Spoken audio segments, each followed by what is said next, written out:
RL360 for life's financial journey. Passionate about your bike? Then we're passionate about getting you the right bike insurance at Entire Cover Insurance.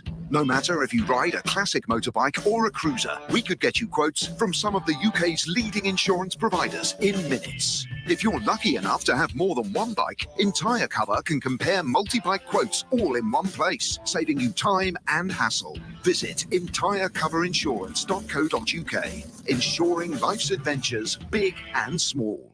Metzeler Motorcycle Tyres, the official tyre of the TT. Metzeler tyres are designed, developed and tested in the most extreme environments and the toughest settings, including the Isle of Man TT course. Whether you ride on road, off-road or on track, Metzeler has a tyre for you. See the Metzeler range at the TT Grandstand or find your perfect tyre with our tyre configurator online at metzeler.com.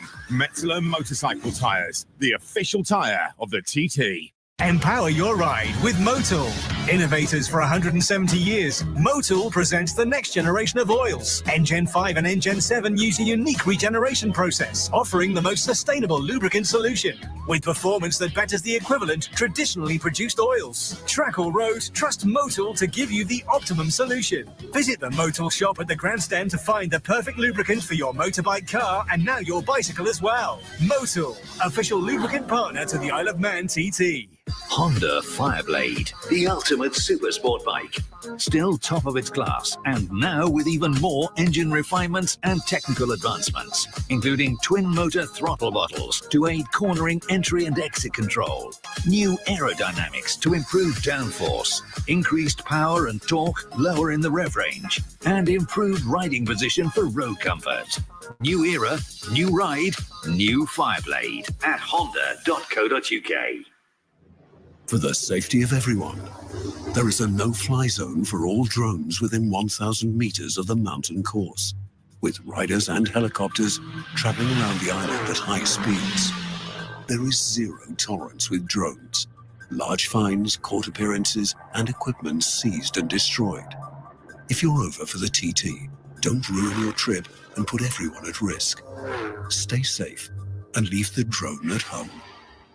When it comes to head protection, RI strives for the ultimate, with incremental design and protection improvements introduced to the range year on year. RI not only research and improve on the management of impact energy, RI also produces rounder, smoother, stronger outer shells to enhance glancing off performance. For the ultimate in impact absorption and glancing off technology, combined with comfort and 5-year warranty, visit the RI Village behind the Grandstand. RI, because what we protect is priceless.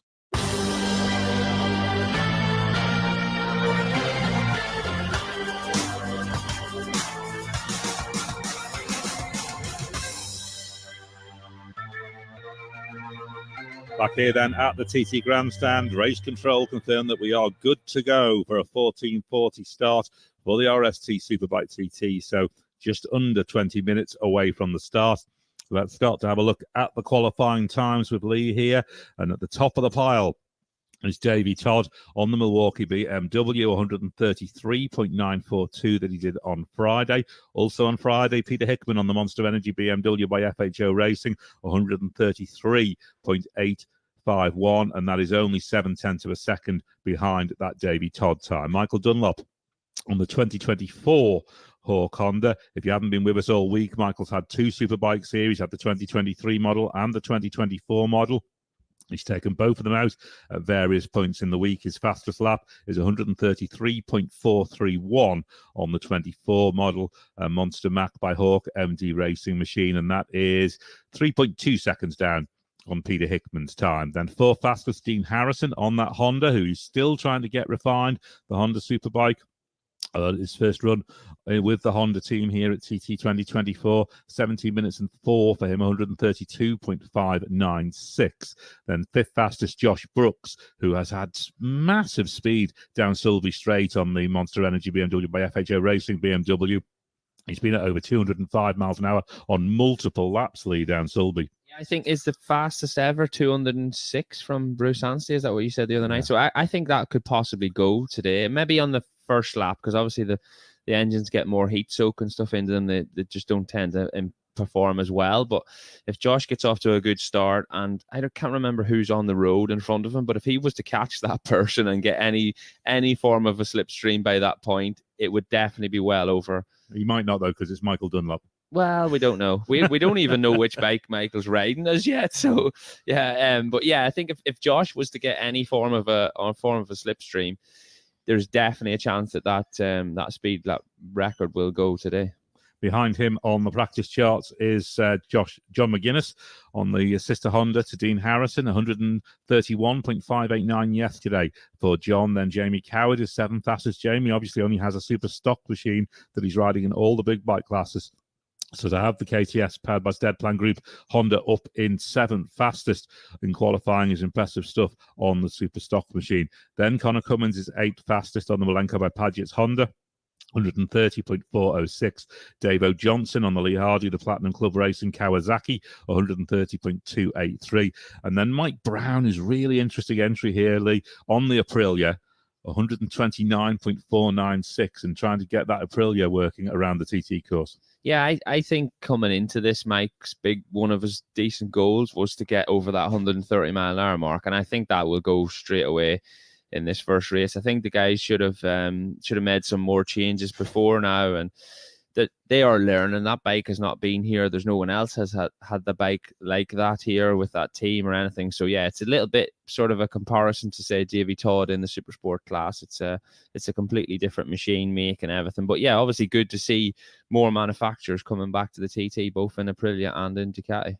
Just outside the top 10, Dominic Herbertson is 11th fastest, James Hillier 12th, Sean Anderson 13th, Nathan Harrison 14th, and Michael Rutter in 15th on the BMW, the Ailes BMW. But if we jump back to the top of the times here, Lee, do you read anything much into those in qualifying?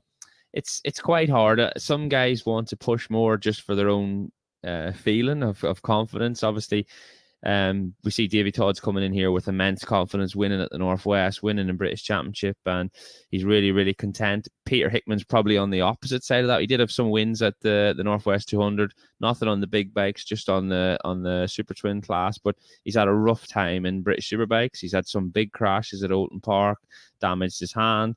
Michael Dunlop has also damaged his hand with a crash at Cookstown 100, so he rode injured at the Northwest 200. Didn't have any wins, but he was in the lead group, showing good pace, that's all sort of Michael needs to do there. And then the fourth guy on the list is Dean Harrison, who is, I believe, in probably riding the best of his career. He's in good confidence and feeling good on that Honda. They're just trying to struggle to get the correct setting and the feeling for him. And Dean is not a rider to really complain. So if he's saying something's wrong, there will be a problem. There will be photographs of him out on the track on that Honda in some extreme shapes. I can guarantee you, if he's saying that it's moving around a little bit. So yeah, it would be really good that if the guys have learned something from this warm-up lap this morning, and they can bring that into the race. We want to see all four or five guys at the front battling hard for the win. Yeah, Chris Kinley, I think you've got some more to add on that. Yeah, so you were just saying there about Dean Harrison, Lee, and Tom Birchall was out watching the other day. You're saying that the two BMWs, three BMW, Josh Brooks, you've got Davy Todd and Peter Hickman, all the BMWs quite planted. Where you watched, I think you said McGuinness's Honda was a bit flighty. Yeah, she looked like a bit of an animal. To the left at McGuinness's, them two BMs were just planted, and they never seemed to get to the bottom of the suspension stroke, and they just carried a nice line all the way through and left a big black line on the way out, and they were gone. But Dean's just seemed to get to the middle of the corner. It almost bottomed out and just sort of pushed him a little bit wide, and it just looked like he was having to wrestle it a little bit more. But they seemed dead positive earlier on, and we keep going over it a little bit, and with his body language and stuff, he seemed cool and calm. He said a couple of changes and I'm going to get to the grid and get on with it. Talking about Jake, got some information from James Hind. Yeah, well, James yesterday had a brilliant showing on his Super Sport bike, and finished fourth, just a second and a half behind the Davy there. No, that's wrong. Anyway, Dino. Anyway, his Superbike time was well down from qualifying, 125.8. His best lap was 129.4 in last year's senior. So I went to see the boys, and they said they're just struggling with the Suzuki. So they've gone back to a stock bike. stock engine, and they're just going to press on today and see what happens. But yeah, not happy with that. But such a strong showing yesterday, and hopefully it can get up there a bit better today. Good news, the SMT Honda Rob Hodgson has been rebuilt after little off with Ramsey the other day, and he's with Beth. Yeah, he certainly is. And Rob, I just saw you having your pre-race snack of choice, a banana, was it? Yeah, a bit of pasta and then a banana. Plenty of water down us now. And just had our hands wrapped up by the physio team here. So yeah, we're good to go. And how are you feeling physically overall? Not too bad. Yeah, we've gone, we did the Super Sport race yesterday, so felt pretty comfortable in that in the end. I enjoyed the last lap. Up to that point, it weren't great. So we've just been and done the warm-up lap on the Super Stock bike now. So yeah, that was a bit of an eye-opener, and it didn't feel fantastic, but it weren't too bad, to be honest. So we'll build slowly into this race and see how we go.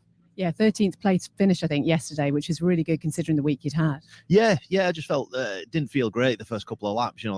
Considered pulling in at one point because I just felt really rusty and like I couldn't concentrate on the job. So yeah, kept going, and by the end it was quite enjoyable. So if we can do a similar thing today, but try and get our head down from the start, we'll try and press on. Plenty of crowds out there waving you on. Yeah, there was. Yesterday was good, and there seems like there's even more today. So yeah, there's plenty of encouragement out there. So yeah, if everyone could give us a bit more encouragement, that'd be great. Have a good one, Rob. Cheers, thank you. I just don't want to get any more abuse. It's all I've been getting all week from Paul Jordan and Lee Johnson. Paul, 6 lap Superbike race. Yeah, woke up this morning and just reminded myself, 6 laps, a long way, sort of trying to just pace myself to the first pit stop, and after that I'll start to get to work. I don't want to blow myself up in the first 2 laps, so yeah, I'm looking forward to it. Went out in the 600, how was that? Yeah, to be fair, I wasn't that pleased with yesterday's result. I know it went faster and whatnot, but I know there's a lot more in me and there's a lot more in the bike, and we just had a small just handling issue that we needed to try and iron out, and I think we've done that now. So I'm looking forward to getting back out in that again and trying to go that wee bit further closer to the big boys. All right, Lee, good luck. Cheers. Thank you very much. Says Lee. They called him Lee. Sorry, Paul. No, you're all right. Say hello to Lee up there. He's listening. Hello, wee man. Hope you're all right up there and they're looking after you. I'm here now with Julian Trummer, and you went out on the warm-up lap. Julian, how was that? All good, yeah. We were just out in the 600 because we had to retire yesterday in the second lap, so it's just good to see if the 600 is working again and get a body up to temperature, so to speak. So, yeah, all good. It must be so frustrating when you make that choice that you have to pull in. Yeah, it always is, but it's racing, it's part of it, and yeah, we just get on with it. Conditions pretty good today? Pretty much perfect. Don't think it's ever been that good, so hopefully it's a good one. Well, fingers crossed for you. Thanks very much. Going to jump in and have a quick word of account with Sean Anderson, 13th quickest in qualifying, 128.914. Sean, good afternoon. How we doing? I'm 100%. What about this? 128.9 in practice. Happy, unhappy, changes made? Superbike race ahead. Yeah, I mean, overall, I would say historically, I found a bit on race day. And so we've never been as fast as that in practice. We found a bit more last year between practice and the race to find that 130 mark. So we'll hope for the same today. Overall, the big Suzuki's working really well. Steve and Nathan's put a really good bike underneath me. Big changes since last year, considering the overall package hasn't changed, but I'm happy. I'm settled. I mean, probably could have done with that rabbit to chase at 17. We got a bit of a long, lonely race with 20 seconds to dawn, but hopefully we'll see him somewhere up in the mountain if we're going well. Good luck, Sean. Thank you very much. Here now with Brian McCormack, who's also enjoying a banana. It seems to be the racer's food of choice. How are you feeling today? I think that's all in the head. I don't know what it actually does for you, but yeah, feeling good on this one. Yeah, this is the bike that I spend most of my life on, the big bikes. So yeah, I'm looking forward to this. 6 laps is a bit of an eye opener straight into it, but yeah, looking forward to it. And we know how much pressure there is in the pits for these races. Yeah. They tell me that every day, so they're more important to me. Yeah, no, look, there's a huge crowd around. It's great to see. The sun is out. It's not windy. It couldn't be anything better, really. Right, you've got a few more minutes to get that banana down you. Yeah, I know. I'm struggling with it, to be honest. I don't really like them, to be honest, but I feel like I have to because everybody else is doing it. One of you 5 a day. Have a good one, Brian. Thank you very much. Cheers. Yeah, Brian having a big banana, which is good. I'm a big banana fan myself, actually. And there's a nice moment. Tom Birch has just been up to see Ryan Crone. Just give him a big cuddle as well to say, well done. Yeah, just see Phil Crow there as well. Maybe grab a word with Phil. I'm going to have a word with John Burrows about how the team prepares for a 6-lap Superbike race. Not Dominic. We'll just grab him first and He's just talking to Simon at the minute at the front of the machine. Who should I speak to, John or Dom? What do you think? Do you know what? I'm going to speak to JB, John Burrows, who's been around the block himself. John, I'm not speaking to him. He's trouble, he is. This brings back memories. Six Lights Superbike race on the Isle of Man for you, doesn't it? How do you prepare for this as a team owner, not a team rider this morning? What does the team do first thing you get up? It's not difficult, but obviously the tension's up, isn't it? Like, our job is to make sure the bike can last the 6 laps, and you just go through it from front to back and back to front as many times as you feel fit. And look, if we can make sure the bike gets to the finish, I think the result will look after itself. Can you remember your first 6-lap Superbike race round here? I can't really, but I did enjoy them, you know what I mean? Because and I never felt as if it was long, because you're in the zone, and you're after 4 laps, you come in and you have 2 more left. And it was nice to go on to the last one, but look, it's amazing to be part of it, and it's one part of my life I'm glad I've had. What's your role today? I know you're team manager, but what do you do when the pit stops on? What's your role, John? Well, I'm on the fuel. I put the fuel in, and I've been trying to get out of that for years now, but there's nobody else sort of willing to take it on. But no, it's good to be in there and be part of it. And we had a magnificent pit stop there yesterday. I actually think we had the fastest pit stop of everybody. So that's been coming for a while. We don't always have that, but no, today, look, we're just going through a few things with Dom here. Obviously, make sure it's neutral as he rolls in. So when Simon goes to change the back wheel and take the wheel out, the chain's not locked, and then obviously it's pit lane limiter, and there's loads of wee bits and pieces. A lot for Dom to take in as well, and the tension's up now, isn't it? And I'm sure the boys all just want to get away. And whenever you go down Bray Hill, Chris, you settle in, and all your thoughts is totally on the job and handling. John, thanks for the insight there. Good luck with Dom today. Thank you very much. Let's hear from Daryl Tweed. Yeah, just walking up towards the start line. You chose not to go out in the warm-up lap. Why was that? Just chose not to go out in the warm-up lap this morning because it's my first ever Superbike TT race. So, but I'm anxious on how I'll fare out in the 6 laps here, so didn't want to waste any energy. Yeah, it's a difficult choice, I guess, but it sounds like the right one. Lots of people out there, conditions pretty much perfect. How are you coping with the nerves? Nerves aren't too bad. I would be pretty lying down when it comes to this sort of stuff. It's another motorbike race, but definitely just more nervous about how my body's going to hold out here, really. And how are the team feeling about the pit stops? The team's pretty confident and happy. We had a decent pit stop there yesterday, so hoping for much the same today again. Well, fingers crossed for you. Hope it's a good one. Thank you very much. Now then, got a young Manx lad here, Ryan Kringle. How are you getting on? Great, if I'm honest. I mean, looking at the speed, it's more than what we should be doing at the minute. We still got massive handling issues. Like I had this problem last year, and I don't know why we're having it again this year, because we came back to the same setup, but for whatever reason, things aren't clicking. So, because the body's fatigued, I didn't want to go out in the warm-up lap. Just want to try and save myself for this, but we're going out with a brand new setup again. So, I mean, by the time I get to Balagary, I'll know if we're going to work or not. So, that'll be if I'm doing good. Hopefully I'm doing well, but if I'm not, there's a good reason for it, and we'll just take the information we can from this race, regroup, and come back to the Super Stock race on Tuesday. Good luck, mate. Have a great ride and bring it back after 6 laps. Cheers, mate. Thank you. I just interrupted him there. We were just having a crack with the Crow boys, and it's great to see all the lads together. You saw them as well. Had a good chat. Yeah, absolutely peaking, and they don't look like they've had too heavy a night, so that's good. But no, it's great to see all the Manx lads get together and enjoy each other's successes. It looks a bit shaky there from Ryan. Looks like he's struggling, especially in his body language. Bless him. So hopefully he just does what he needs to do today and gets a result.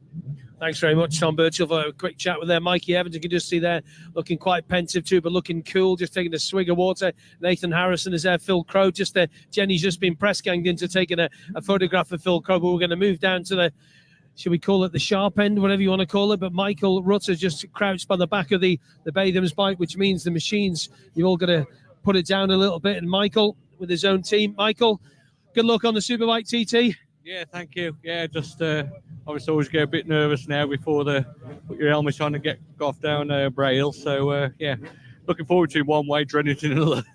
Electric problems, you were saying, electronic problems have plagued you, haven't they? Yeah, we've done like 4 laps on the thing in total the whole week, which is 4 laps with it running right. So yeah, we had a bit of a problem with it again yesterday in the lap warm-up lap as well yesterday. So yeah, we run a light in that lap today. So hopefully everything's okay now. Touch wood. Cheers. Yeah. Thank you, Michael. Good luck. Cheers. Thank you. Off at number 14. Going to move a little bit further down. Just get Davo Johnson before Davo gets ready to go. And David, good afternoon. Hello. Australian sunshine for you. Not too bad, is it? I think my folks spotted it for me, so that's good. So they've come along, have they yet? Yeah, they're here. Yeah, they just left the area here, and they're going to go watch somewhere. What's your hopes? No idea. Just going to go out, and my goal is just to do 6 consistent, smooth, fast laps every corner, every lap, and just try and stay as relaxed as possible until we end up. Good luck, David. Thanks, buddy. David Johnson off at number 12, just about to put the lid on. Connor Cummins is ready on the 11 bike. Number 10, Peter Hickman, also ready as well there, just putting his lid on. So, yeah, we kind of all got caught up talking to other guys as well to not get the front guys in, but just to give you a flavour of it, Davey Todd just putting his little what should we say? Earplugs, that's the word I'm looking for. Earplugs, just popping them into the ear. There's 2 minutes to go for the start of the Superbikes. Superbike 6 lap of the Milwaukee BMW is ready to go. They've still got the tyre warmers on. Josh Brooks is ready there. Michael Dunlop's here as well, just about to put the RI lid on. James Hillier's there as well, looking mean and moody. He rode well on that 600 race, didn't he? He's there on number 5. Ian Hutchinson here on number 4. Now, bear in mind, Lee Johnson, just quickly before we go to Chris Boyd, he's done no laps on this Superbike. It's been Superstock all week. I wonder if he's got the Superstock bike out in this race. Yeah, I'd say, being honest, I believe they've probably put the bodywork on the Superstock bike. You can probably tell. I don't know if Tom or Jenny's there and they can see the forks and the brakes. They'll tell straight away. I don't know if Padgett's normally run a stock swinging arm anyway, but yeah, if you can see if there's standard forks or brakes, it will definitely be the. Yeah, it looks standard to me. Yeah. There you go. We did think so. So thanks very much for that, Lee. Perfect conditions around the Isle of Man TT course, ready for Superbike Sunday. Chris Boyd. Absolutely. Thank you very much, Chris Kinley. This is the RST Superbike TT race. It's a 2:40 start, about 40 seconds away. 6 laps, 226.38 miles, 2 pit stops.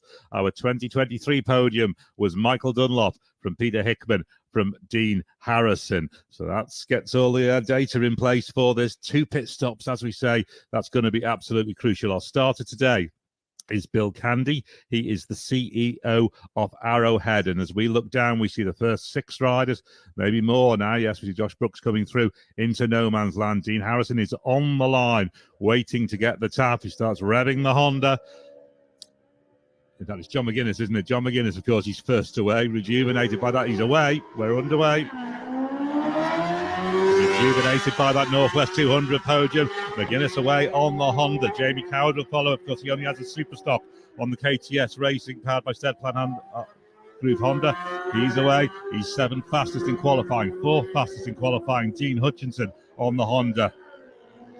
We've been hearing about his issues across qualifying weeks, but happier today after doing the warm-up lap. Then next away on the Malenko by Padgett's Honda is Ian Hutchinson. He gets away on what we think is the super stock machine for Ian. Then James Hillier will be next on the WTF Racing Honda. 4th and 6th for James last year in the 2 big bike races. Then the man of the moment, 2023 winner Michael Dunlop. Here he goes.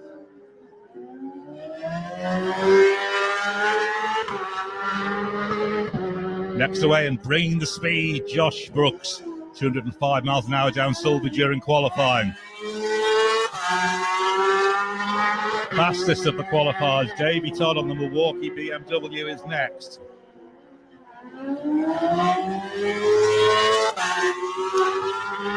No Craig Neve at 9, so Peter Hickman is going to have clear road in front of him. 20 seconds between Davey Todd and himself. Peter Hickman will be next to go. The lap record holder on the BMW.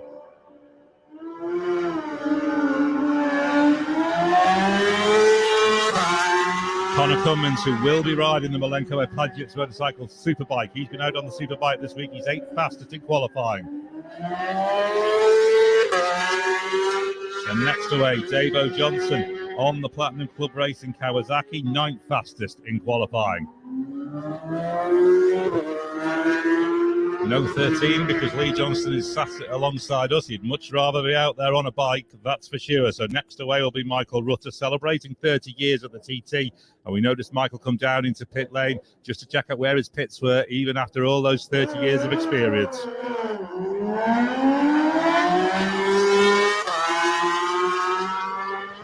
Next up, Rob Hodson on the SMT Racing Honda.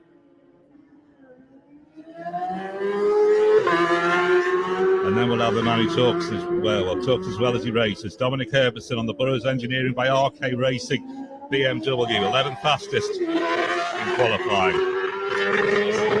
Oh, that doesn't sound well off the line, unfortunately. That does sound like it's missing, was it, Lee? Yeah, it obviously just sounded like it was off a cylinder, not like the split throttles, but definitely there was a cut.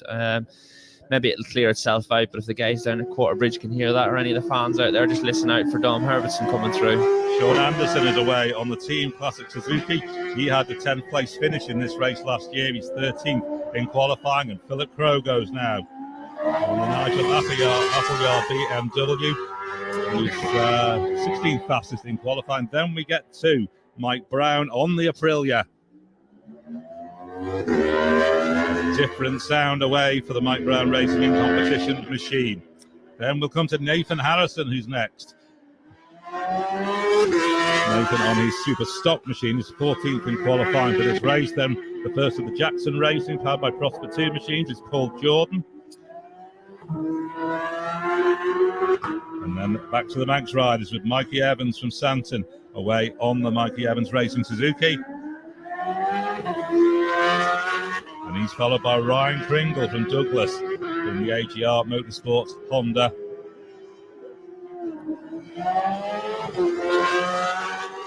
And next away will be Brian McCormick on the Roadhouse Macau by FHO BMW, as we will immediately start to look towards Glen Helen to see if we can get the first indications of a leaderboard. The next riders away will be Julian Trummer, Almarat Blanc, Matt Stevenson and James Hind. There are 54 starters in total in this RST Superbike TT, but we really shouldn't be far away now from seeing times at Glen Helen. To see, there we go, we get the first rider, McGuinness. It looks like he's still first on the road. He is indeed first on the road into Glen Helen for John McGuinness. Wide-ish line on the run out of just the exit of Glen Helen as he runs up towards Sarah's Cottage. Jamie Coward arrives next. So yeah, the biggest thing I noticed off the start there, I know we spoke about Michael changing bikes. He looks to be on the 24 bike, but he is definitely the only 24 bike not running the split throttles. The other two factory Honda bikes, you can hear that split throttle tick off the line, but Michael's definitely didn't have it. He could have it switched off, but there's also a chance he could have the 23 chassis with the 24 bodywork and to just have the wings on there. Just while we get these riders coming through, Glen Helen, they are the new thing for this year, aren't they? Yeah, it just helps with the feeling of getting on the throttle. It's just rider preference, but yeah, it cuts cylinders and gives you a friendlier feeling once you just grab a hold of the throttle for the first time at the apex. Dean Harrison leads at Glen Helen, lap 1. We wait, obviously, still for Peter Hickman to come, but Harrison leads Dunlop by 1.4 seconds. Davey Todd now takes the lead. We'll wait for Hickman, and then we'll get a formulated leaderboard. Todd takes the lead by 0.7 of a second from Harrison, but we await the arrival of Peter Hickman, who has that clear road in front of him, with no Craig Neves starting at 9. Obviously, we might see Craig later in the week, potentially, we are told. Hickman slots into second, so Todd leads at Glen Helen by just 0.03 of a second from Peter Hickman. Then Dean Harrison is 0.6 of a second down on Hickman. Michael Dunlop is 4th, 1.4 seconds down on Harrison. Then Josh Brooks slots into 5th, 1.4 seconds down on Dunlop. James Hillier is 6th, 0.04 of a second down on Brooks. Then Connor Cummins 7th, Jamie Coward 8th, and John McGuinness in 9th of those through Glen Helen at the moment. So it's advantage Todd, but only by minimal 0.03 of a second. And we understand there is no transponder working on Ian Hutchinson, so you will not see him in the live timing. Hopefully the guys, well, they will be manually timing as well, so they will find a way to drop him in to the leaderboard positions. But yeah, Todd, it is, who takes the way, as we see Michael Dunlop. Dean Harrison is already catching Jamie Coward on the road, Lee. Yeah, it's caught him in quite a difficult position here, just right in the middle of Kurt Michael's village. So let's just hope he can get past Jamie quickly and safely there, and hopefully Jamie can hang on to the back of him and learn something. Obviously they're on quite similar machinery, so that should give Jamie quite a bit of confidence just to push on. There was a good comparison there with the bikes as well, because they're both on Hondas, and you see Jamie's look quite stable, whereas Dean's was wiggling all the way through the middle of Kurt Michael, so he's on a mission. Yeah, Dean is pushing, as we're just watching James Hillier come through now, also on a Honda, right on the edge of the curve there as he leaves Kurt Michael village. Yeah, Michael looking very racy. Michael is already away past Ian Hutchinson, as we see James Hillier up over Ren Cullen. That split for Davy Todd is right on the fastest practice sort of pace of the week, around about 133.9 pace from a standing start. Yeah, and the BMW looks uber stable out there. We haven't just seen a glimpse of Peter Hickman as yet, but the Milwaukee BMW of Davy Todd's looks really planted, and then big wings on the front definitely have to be working over all the crests here at the Animan TT. Absolutely, then. We're looking for riders through the lap now. We've got Harrison, Coward and McGuinness through the lap. Obviously, we're going to have to wait for Todd and Hickman, who are front two at Glen Helen, to arrive. They started at 8 and 10 on the road. We see Peter Hickman now through Kirkmichael, so we'll just wait for them to arrive at the lap and get a consolidated idea. We're hearing Josh Brooks is out. Josh Brooks retired at Handley's on this opening lap. What a shame. We're not going to get to see what speed that bike's got in it, Dan Sulby. Yeah, we give it all the talk at the start, but unfortunately for him, yeah, hopefully he can get back from there. And yeah, we don't know what that is, but obviously the main thing we hope is that it's just down to one bike for that FHO team, and it's not going to be a problem that could maybe happen on Peter Hickman's bike as well. As we see John McGuinness come into shot, and just behind that, I can't quite see if Dean Harrison's got past Jimmy Coward down Sulby Straight, but I think this will be a good chance for him to try and get past. Yeah, he has. He's come into shot now, and he's already put some time into Jimmy Coward. We're hearing Dom Herbertson is also retirement, so he didn't sound great off the line, did he, Lee? Yeah, there was obviously a misfire. It sounded like a little bit of a cut, but it was definitely an electrical problem. So the boys in the Burrows team are going to have to get on the laptops and get that one sorted out for the second Superbike race. We understand they were trying to look at his dashboard in no man's land as he was lining up to start, so that's disappointing for Dominic. Yeah, we can just see Michael Dunlop and James Hillier coming into shot here, as Michael's already made up that 10-second gap up to number 5 as he goes right out to the wall at the end of Sulby. Oh my word, he was literally on the wall there. He's not scared to kick up the dirt, is he? No, there was a few people eagerly looking over the wall, and they soon retracted from their position. And Davy Todd as well into Sulby Bridge, just getting it a little bit raw again. Yes, right out towards that wall.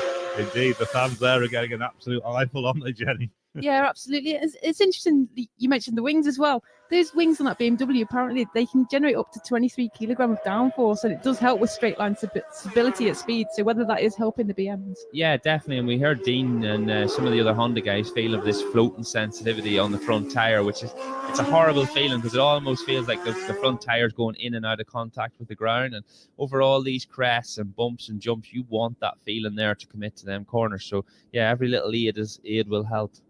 Through Belaf, then Davy Todd leads from Dean Harrison. In fact, Michael Dunlop has caught James Hill. Oh, he's right with him through the K-tree. Dunlop goes around the outside of Hillier on the exit of the K-tree, just heading up towards Milntown. Oh, blimey. Yeah.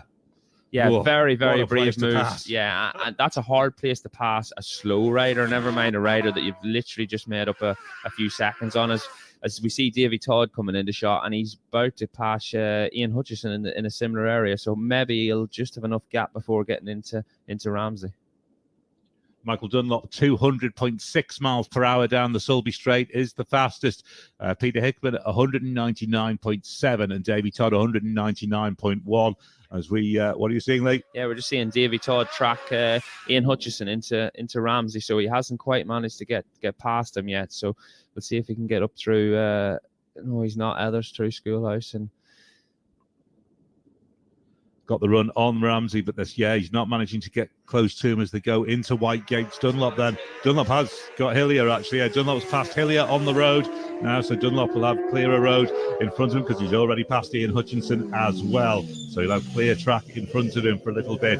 At Ramsey then, we'll await the arrival of Davy Todd and Peter Hickman.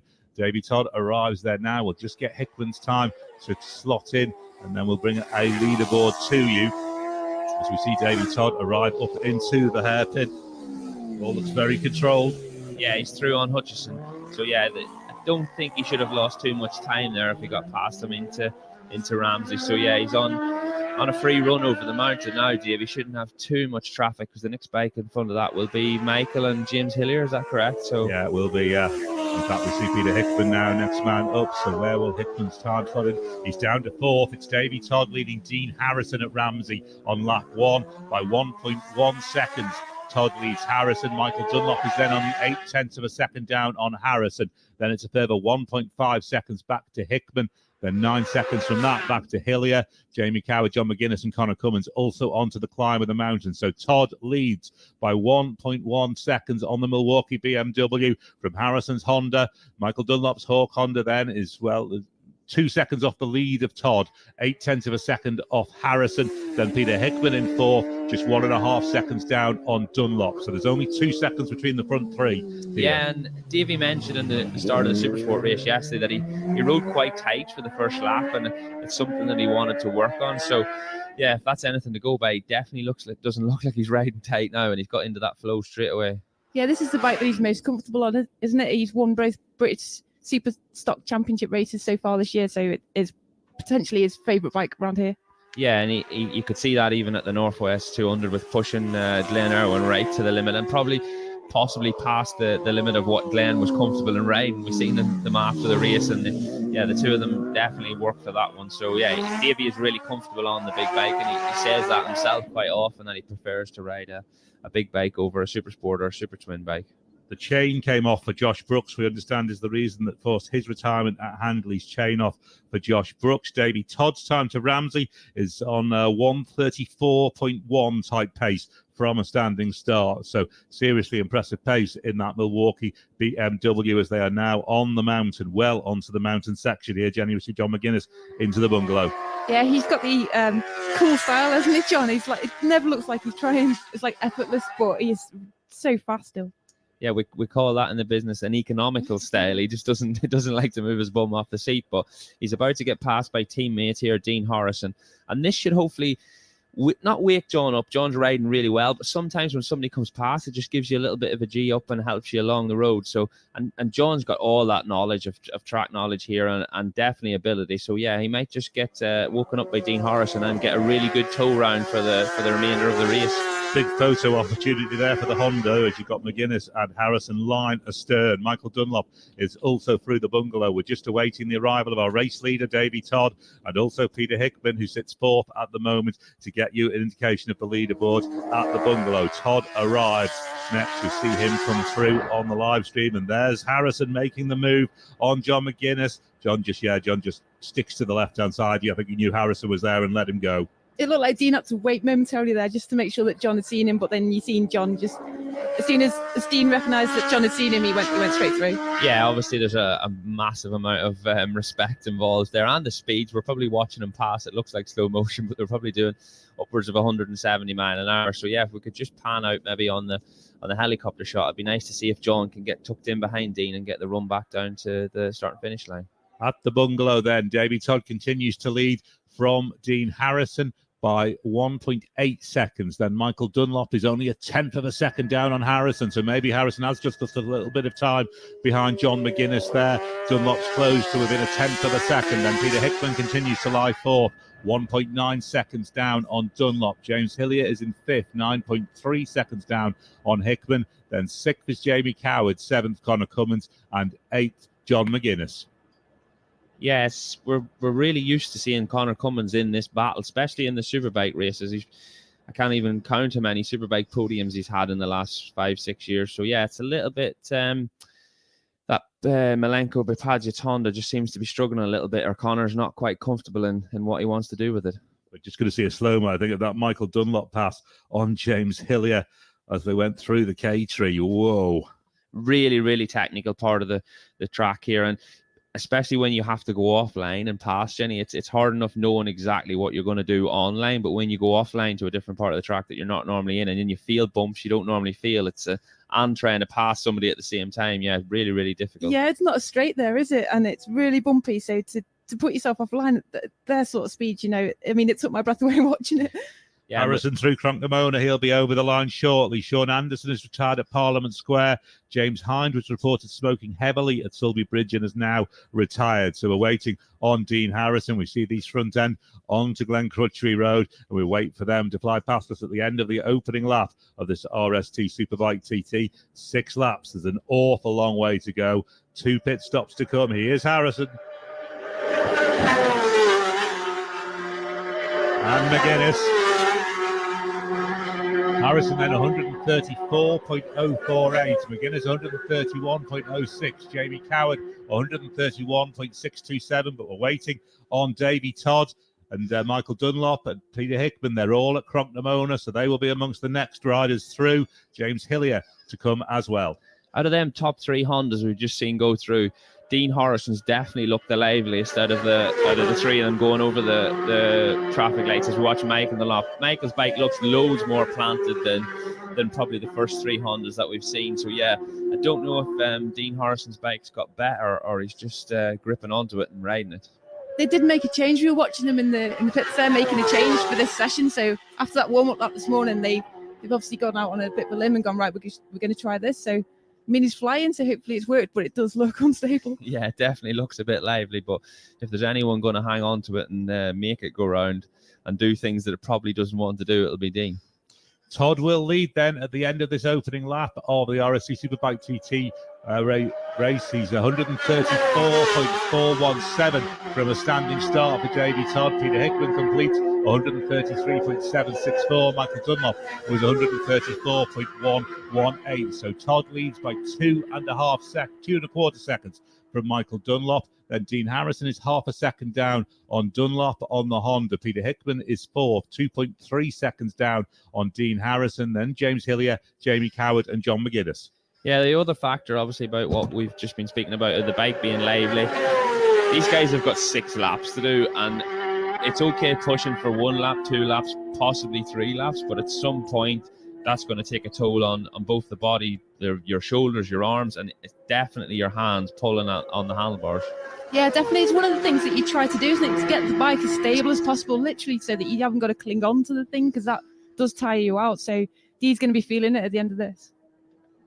In terms of who's fastest where on that first lap, Davy Todd was fastest on the split out to Glen Helen, then Michael Dunlop was fastest on the run, Glen Helen to Ballath. Peter Hickman was fastest on the run, Ballath to Ramsey. Davy Todd then across the mountain to the Bungalow and Cronknamona. Dean Harrison was fastest on the run from Cronknamona to the Grandstand. So we've got 4 different riders in 6 sectors setting fastest times. Yeah, and obviously if it goes down to the wire, it's the last sector ideally you want to be fastest on. But yeah, it's obviously the riders won't know this. They'll have all scanned through the timesheets throughout the week and seen where they are and overlaid their splits with other people's splits and stuff. But when you're coming down to now, literally all they want to know is their position on the pit board, plus or minus what it is and what their laps are and what they have left. And the big thing now, even on this lap, will be we always get pit boards out at the Craigs because you have to get reminded to come into the pits. People think, oh, how could you forget something so important? But if someone as clever as Philip McCallan could forget, then anybody's possible. We saw yesterday that Michael bedded himself in over the first lap and a half and then turned the wick up. Is that the kind of thing that might happen again today? Possibly, yeah. We don't know if that was just because he'd been jumping off different types of Supersport bike, and we still don't know which Superbike he's on. So yeah, that could be the chance right now that he is bedding himself in. He's jumped off the 23 and onto the 24 and back again. So yeah, that could be a possibility that he's picked a setting on one and then maybe went out on the other bike. Yeah, and from what Dean said yesterday as well, he wanted to just get out the block straight away, doesn't he? Because he knows when that tyre goes off, he's going to possibly lose a bit of time. So yeah, I think his mindset is just to go right from the off. So obviously comparing Dunlop to Dean's just trying to get those laps in straight away. Leaderboard then at the end of lap 1. We know that Davy Todd leads Michael Dunlop. Dean Harrison is in 3rd. Peter Hickman 4th. Then James Hillier is in 5th. And he is around about 8 seconds down on Peter Hickman. Then Jamie Coward is in 6th on the Honda. In 7th, it's Connor Cummins. In 8th, John McGuinness. 9th place for Dave O'Johnson. 10th for Mike Brown. As more riders come through. 11th is Philip Crow at the moment. Then Nathan Harrison is up in 12th place. Superb ride for Nathan on what is the super stock machine. Paul Jordan 13th. Mikey Evans 14th. Ryan Kringle 15th. Michael Rutter is in 16th place. Rounding out the top 20 are Brian McCormack, Rob Hodson, Ian Hutchinson and Almarat Blanc, who he's just usurped by Julian Trummer there for 20th place. So it is We wait for them through Glen Helen. We've got the first 4 through Glen Helen. Dunlop, Harrison, Hillier, Coward, all through Glen Helen. So too John McGuinness. We wait then for our race leader. Davy Todd gets there now. And then we'll just have to wait for Peter Hickman to arrive to get a proper idea of the top 4. Davy Todd's up the lead to 1.5 seconds at Glen Helen on lap 2, as we just wait the arrival of Hickman, who should slot into about 4th place. Harrison is 3.4 seconds down on Dunlop in 3rd, as it is Hickman that we wait on. Here he is. He arrives now. So he does slot into 4th. He's 0.3 of a second only down on Harrison, but 19.1 seconds ahead of Hillier, who is 5th. So Todd just up in it very slightly, but 1.5 seconds is absolutely nothing, is it? Yeah, the top 4 is still within, is it 3.5 or 4 seconds? Yeah, just outside 4 seconds. So these guys have done 50 miles already, and there's still only 4 seconds, splitting the top 4 riders and two different 4 riders, both on 2 on BMWs and 2 on Hondas. So yeah, really, really close right now. Michael Dunlop and Davy Todd both on Superbike lap record pace, inside lap record pace at Glen Helen on this second lap. It's 135.3 for both of them, Glen Helen to Glen Helen. 135.308 for Todd, 135.387 for Michael Dunlop. The Superbike lap record is 135.445, so they've just got to find a little bit more, and they will be slowing down to come into the pits, Jenny. Yeah, absolutely. They're going to lose a bit coming into the pit lane, but that's incredible speed, isn't it?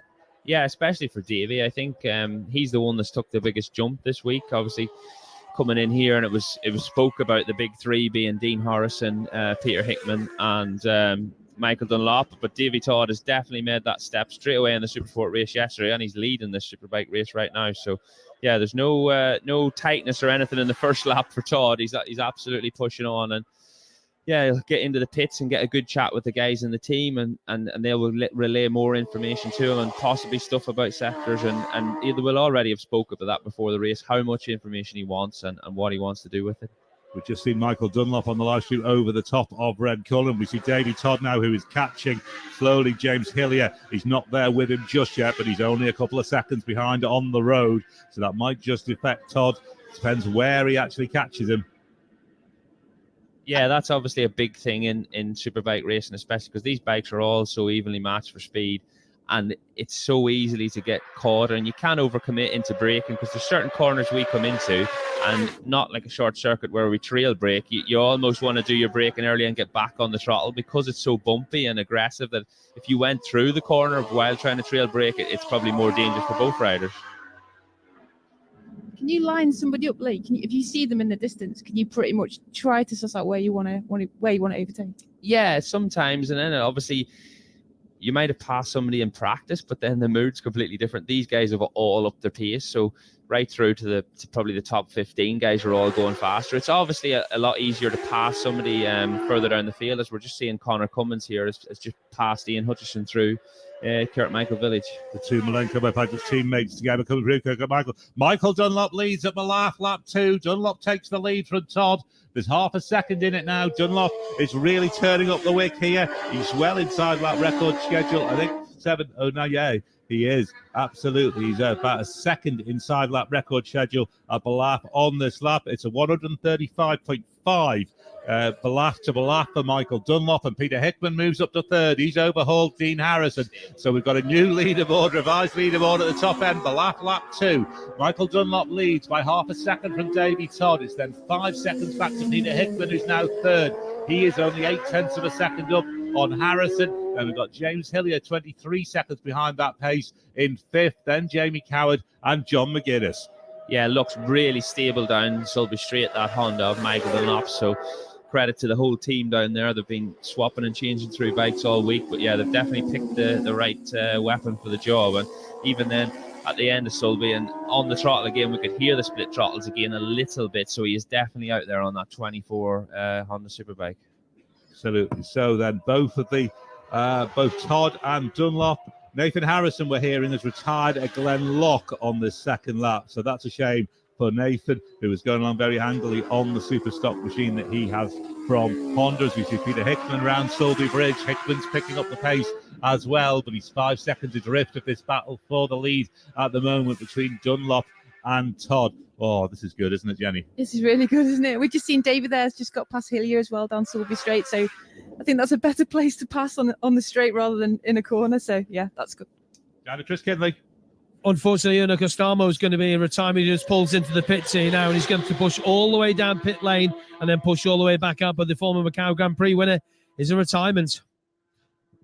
Thank you very much for that. It's a shame for him as well. We wait then for the arrival into Ramsey as we pick up Davey Todd through the K-tree, and he is out there. He's got some clear road, I think, now in front of him. So we'll see, can he respond to Dunlop at all here, who has grabbed the lead at Balaf on the second lap, and they'll already be starting to think about the pit stops as Dean Harrison, who leads on the road, is on the way.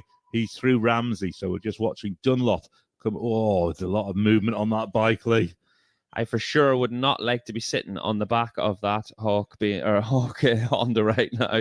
There is no lacking in commitment, and these slow-mo shots that we get on the live feed now are absolutely incredible, and it shows all the forces going through the tire and the chassis and the body and everything. So yeah, we're getting a little bit spoiled right now, I think, sitting up here getting to watch this. Yeah, it does show how much force goes through the bike and the suspension, and then how much the rider has to lift his bum off the seat to compensate as well. You're using your legs like suspension as well. Yeah, we've just watched Michael Dunlop go around Ramsey Hairpin, and that is the first time this week I have seen him go round there and not look behind him to see if there's somebody else behind him. As we're just seeing Davey Todd and James Hillier come into shot now, and James has done a good job of latching onto the back of Davey Todd. And that has cost Todd, because the lead now at Ramsey, Dunlop has put it up to 4.4 seconds.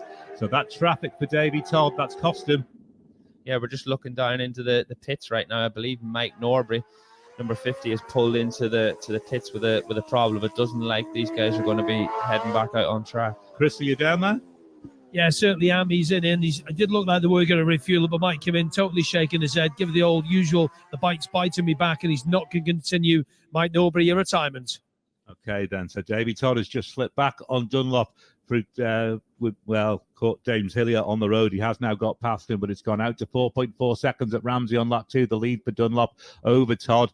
Then has that allowed Hickman to close? It has a little bit. It's down from 5 seconds at Balaf Bridge to 1.8 seconds between Todd and Hickman for second place at Ramsey Hairpin. Then Harrison is 4.3 seconds down on Hickman. Then James Hillier continues to sit in 5th.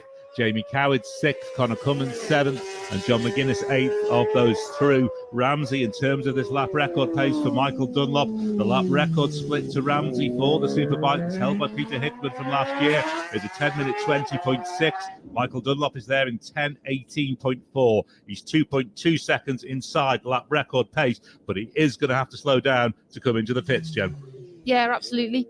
We were just watching there on the mountain there. It does look like Hillier's tucked in behind Davey there. So we've seen this before where Hillier gets a bit of a toe, so hopefully that'll drag him on as well. Yeah, definitely going to benefit James. I'm just looking out the window now, and you can start to see the tension building in the pit lane. All the guys are starting to get ready. They're twiddling with the fuel bowsers. They're getting all the visors out of the helmet bags. Everything's ready, getting their snoods on, I think is the right word. Some guys choosing sunglasses, some guys not. So yeah, you can see them pacing around, and there's definitely nervousness down in pit lane.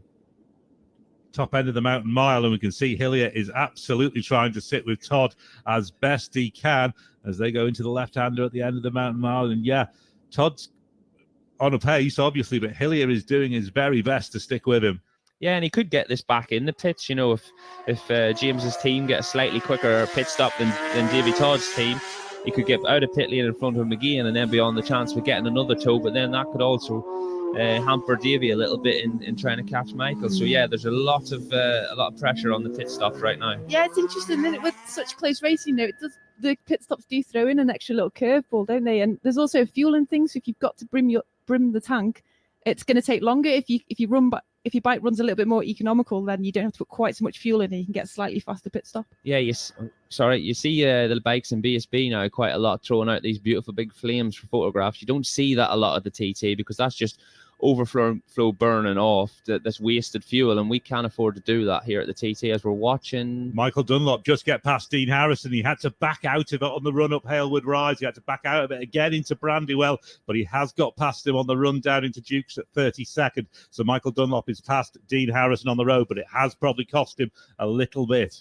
Yeah, I think it has maybe not so much. It's quite a committed part of the track, and Dean is obviously on good pace as well. So yeah, it's interesting one there, but we'll see now if Dean Harrison can latch on the back of Michael Dunlop. I think it might have been John McGuinness, maybe, that we couldn't quite see from the helicopter shot. It was one of the Hondas anyway that Dunlop was making his way past at the bungalow. The leader's gone out again. It's up to 6.6 seconds now. He's really pulled the pin here, Michael Dunlop. He leads Davy Todd by 6.6 seconds. Then there's only 0.8 of a second back from Todd to Hickman. So there's a battle raging now for second. And then Harrison is 6.1 seconds down on Hickman. Yeah, Hickman seems to have got the hurry up right now, and he's starting to push along. But we've seen this in previous years. Pete sort of builds into the race, and if anyone knows how to win a Superbike race around here, it's him and, well, obviously Michael Dunlop. So Davy's the one probably most out of his, not out of his comfort zone and talent, but just with that experience of being in this position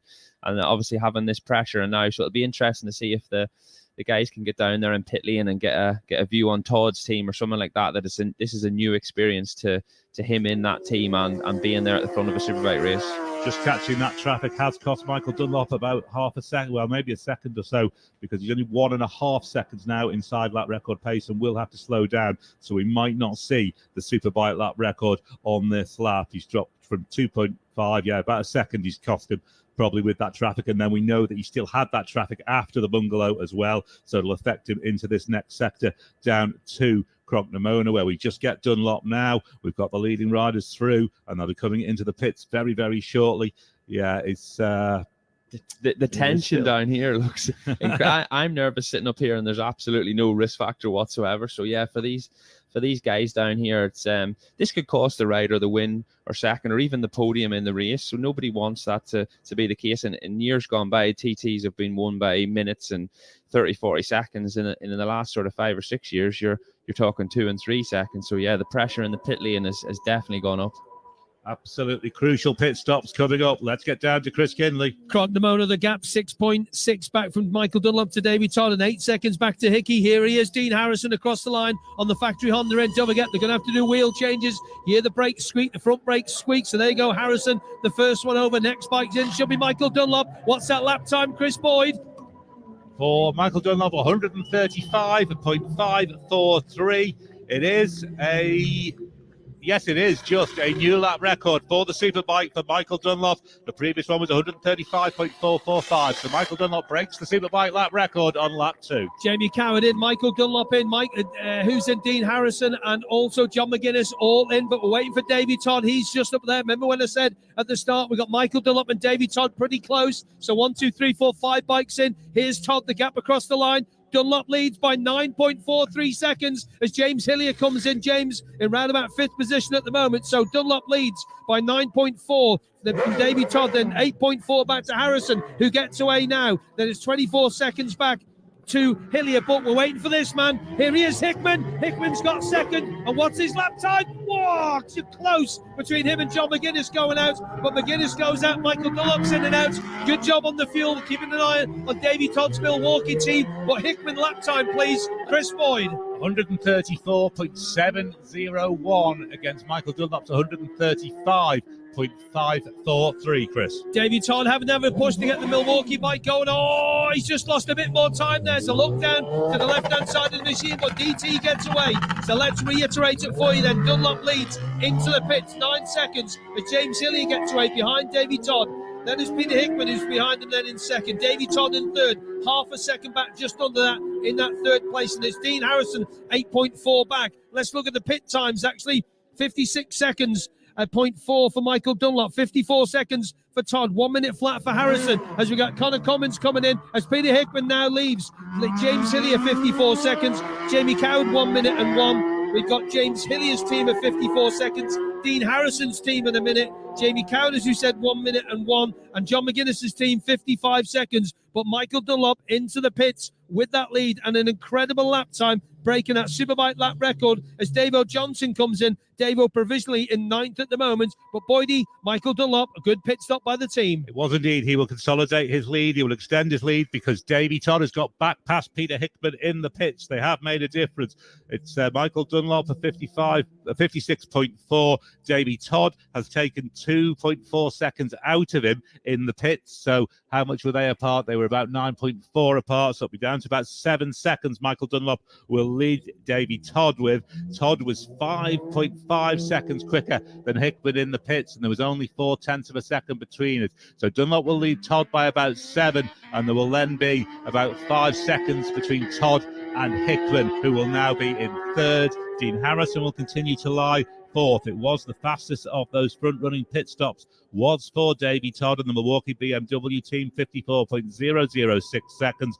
Then the next best, James Hillier, 54.808 of the WTF machine. And then who's third fastest? It will be John McGuinness, a 55.312 of those front-end pit stops. So Todd overhauls Hickman as Ian Hutchinson gets a speeding penalty in the pit lane, 30 seconds for 62.941. It's just not Ian's week, is it? No, slightly frustrating that one. But just looking out there on the pit stops, the only guy to change his full helmet was Dean Harrison. I don't know what the theory behind that was, but mostly we always just change a visor, one each pit stop. But yeah, Dean opting to not take the risk of maybe not getting the visor back into position on his shoey helmet, and then just changing the full helmet.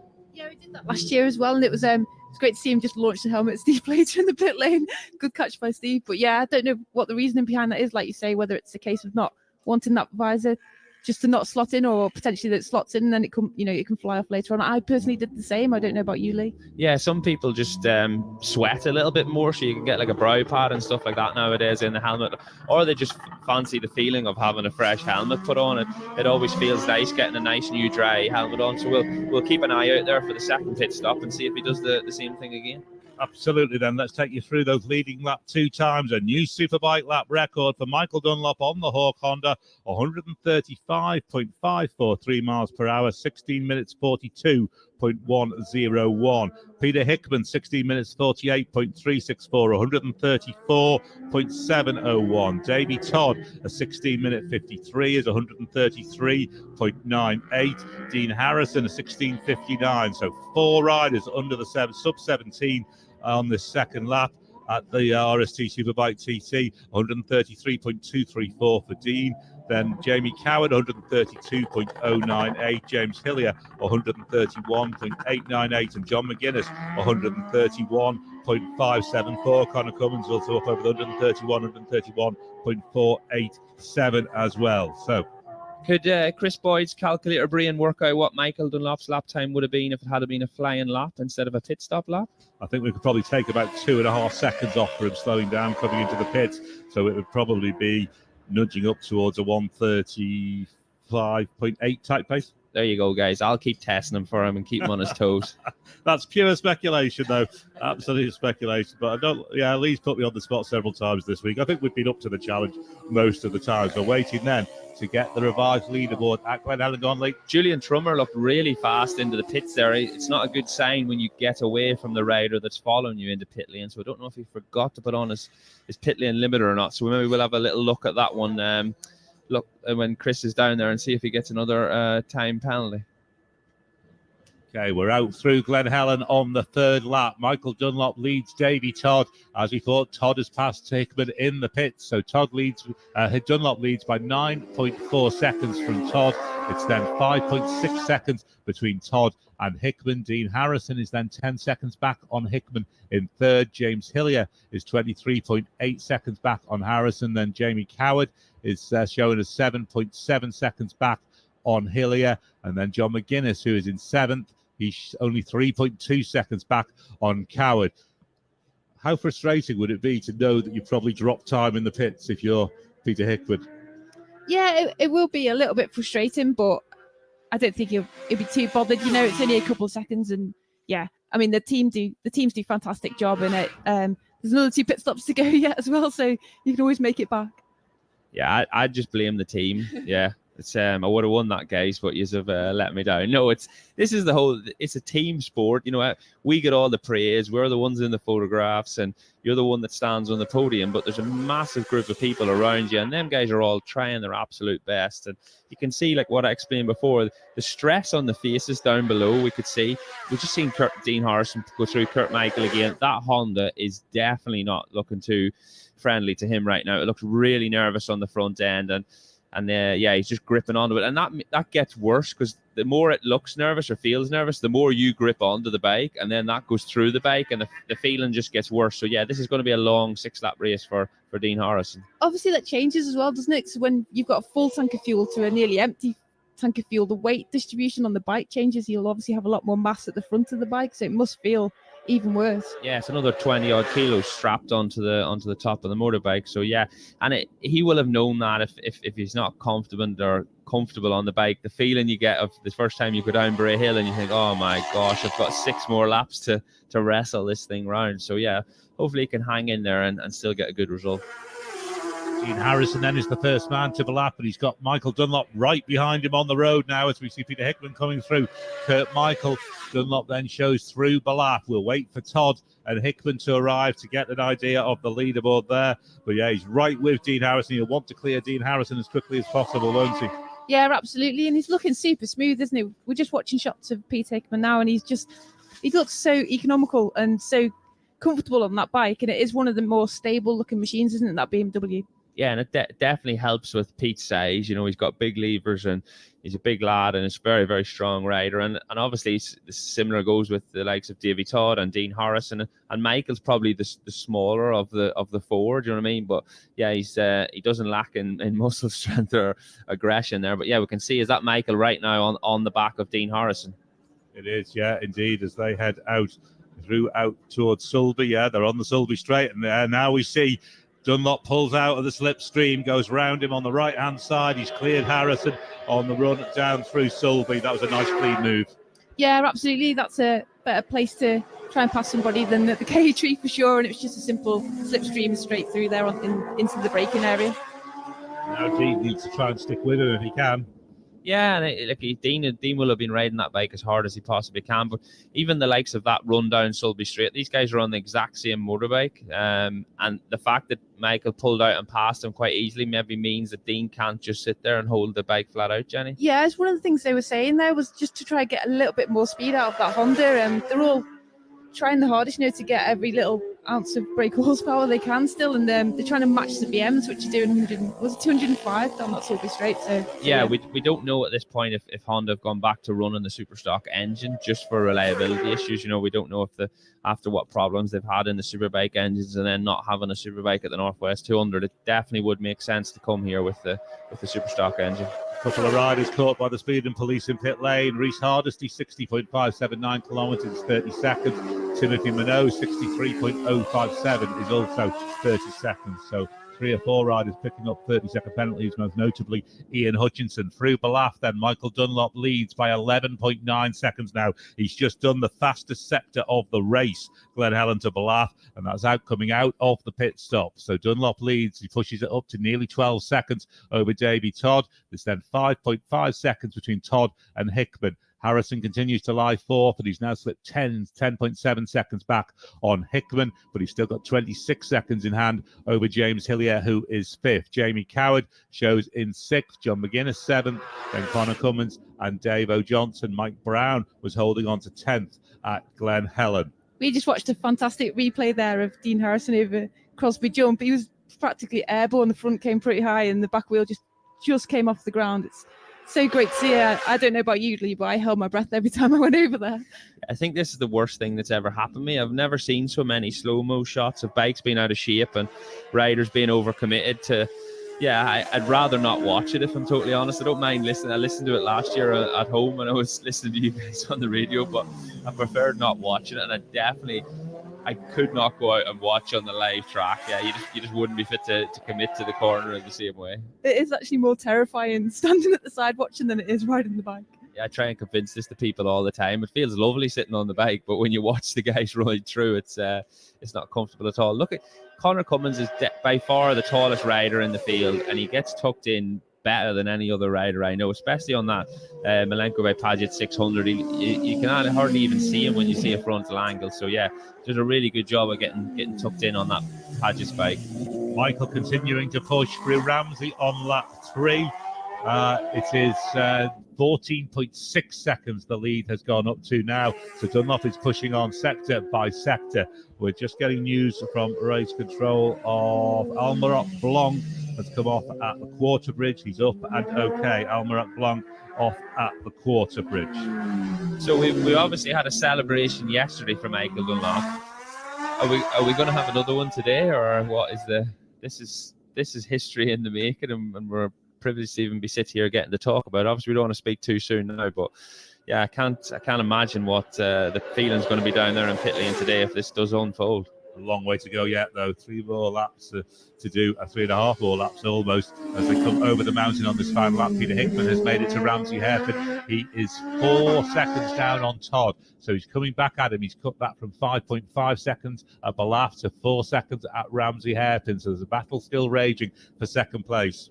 Yeah, Peter's coming up on Hillier now as well, so at some point he's going to catch him and have to get past. So whether that's going to hold him up, hopefully not. Hopefully you'll get him somewhere nice. Yeah, he was a little bit deep there into the gooseneck and lost a little bit of drive out. I don't know if we're going to see we're going to see a replay of. Oh my gosh, James Hillier has just gone massive over Crosby jump and got crossed up. So I'm really proud of myself for not saying a bad word there. That took a lot of doing. So yeah, if you guys get to see this on a replay or whatever, you'll understand how I nearly made a mishap.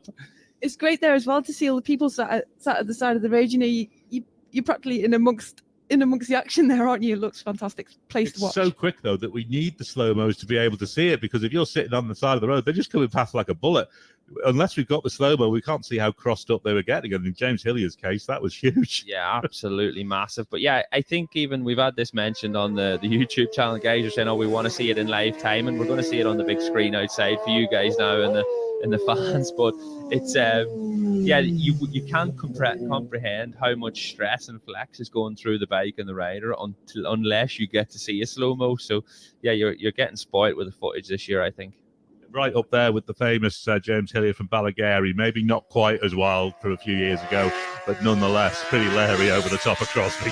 Yeah, we definitely don't want to see a repeat of that for him or any other rider. The good thing is it's over that fast, isn't it? That as a rider, you haven't got any time to get scared at all. You're literally just straight back on it.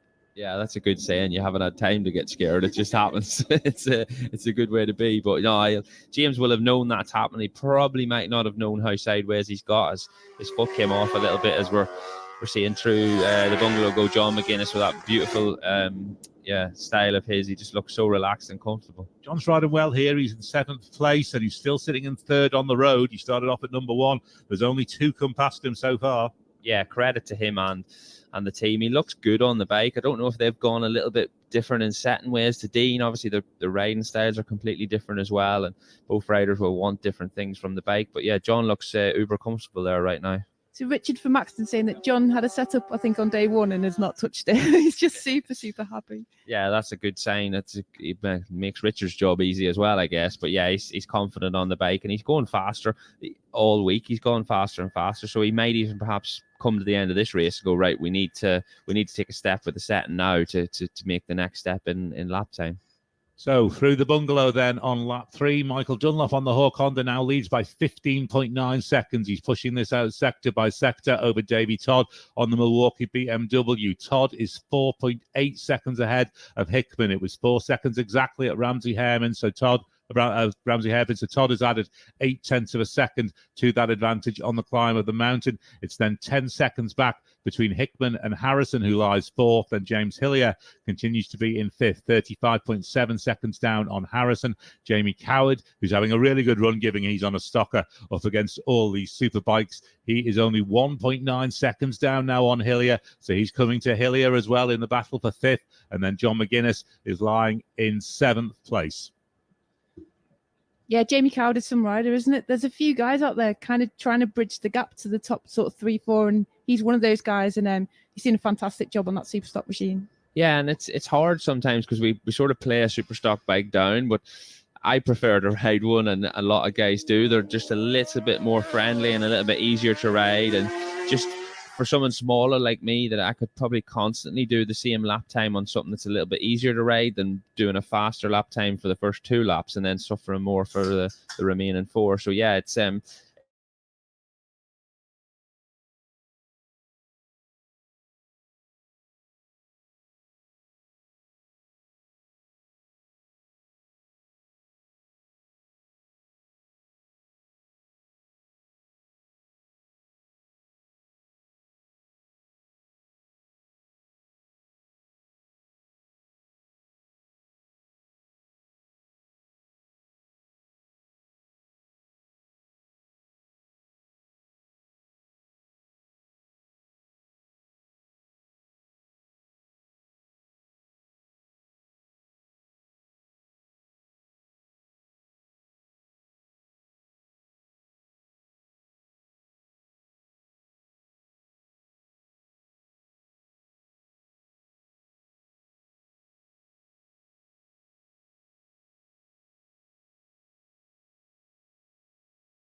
Hudson is in. He had a bit of an off, didn't he, earlier on in the week that we all see on the television, but Rob looking like he's going to be retired with that to rebuild that, and the klaxon goes once more, and that's Phil Crow, big Phil Crow, unfortunately, is going to be a retirement as well on the number 19 machine. So, yeah, that's two of the guys who'll be well inside the top 15 at least. Retirements, 15, Rob Hodgson, and 19, Phil Crow, and also 11, Connor Cummins. Michael Dunlop split time out to Glen Helen, gives him a Glen Helen to Glen Helen of 135.642, which is inside the lap record that he set on lap 2, 135.543. So we'll just have to keep an eye on this lap, and this is why the lead just keeps extending. Michael has not backed off at all. He's got 17 seconds now over Davey Todd at Glen Helen on lap 4, and he's still pushing, like we say, inside of his new lap record pace.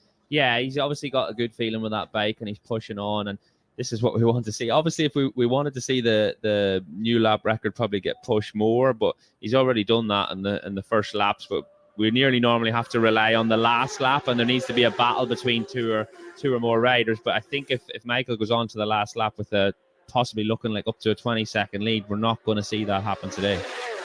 It's one of those things, though, as well as a rider, that once you get into a zone, it's quite hard to go slower, because they always say you want to win in the slowest time. But sometimes if you're in a bit of a flow, you keep your speed, don't you? And Dunlop's obviously doing that. Yeah, definitely. There's sometimes more risk involved than trying to slow down. You lose a little bit of concentration and miss your markers, and then you get a little bit of a scare, and that is the worst situation to be in that case. You know what I mean? He wants to keep pushing.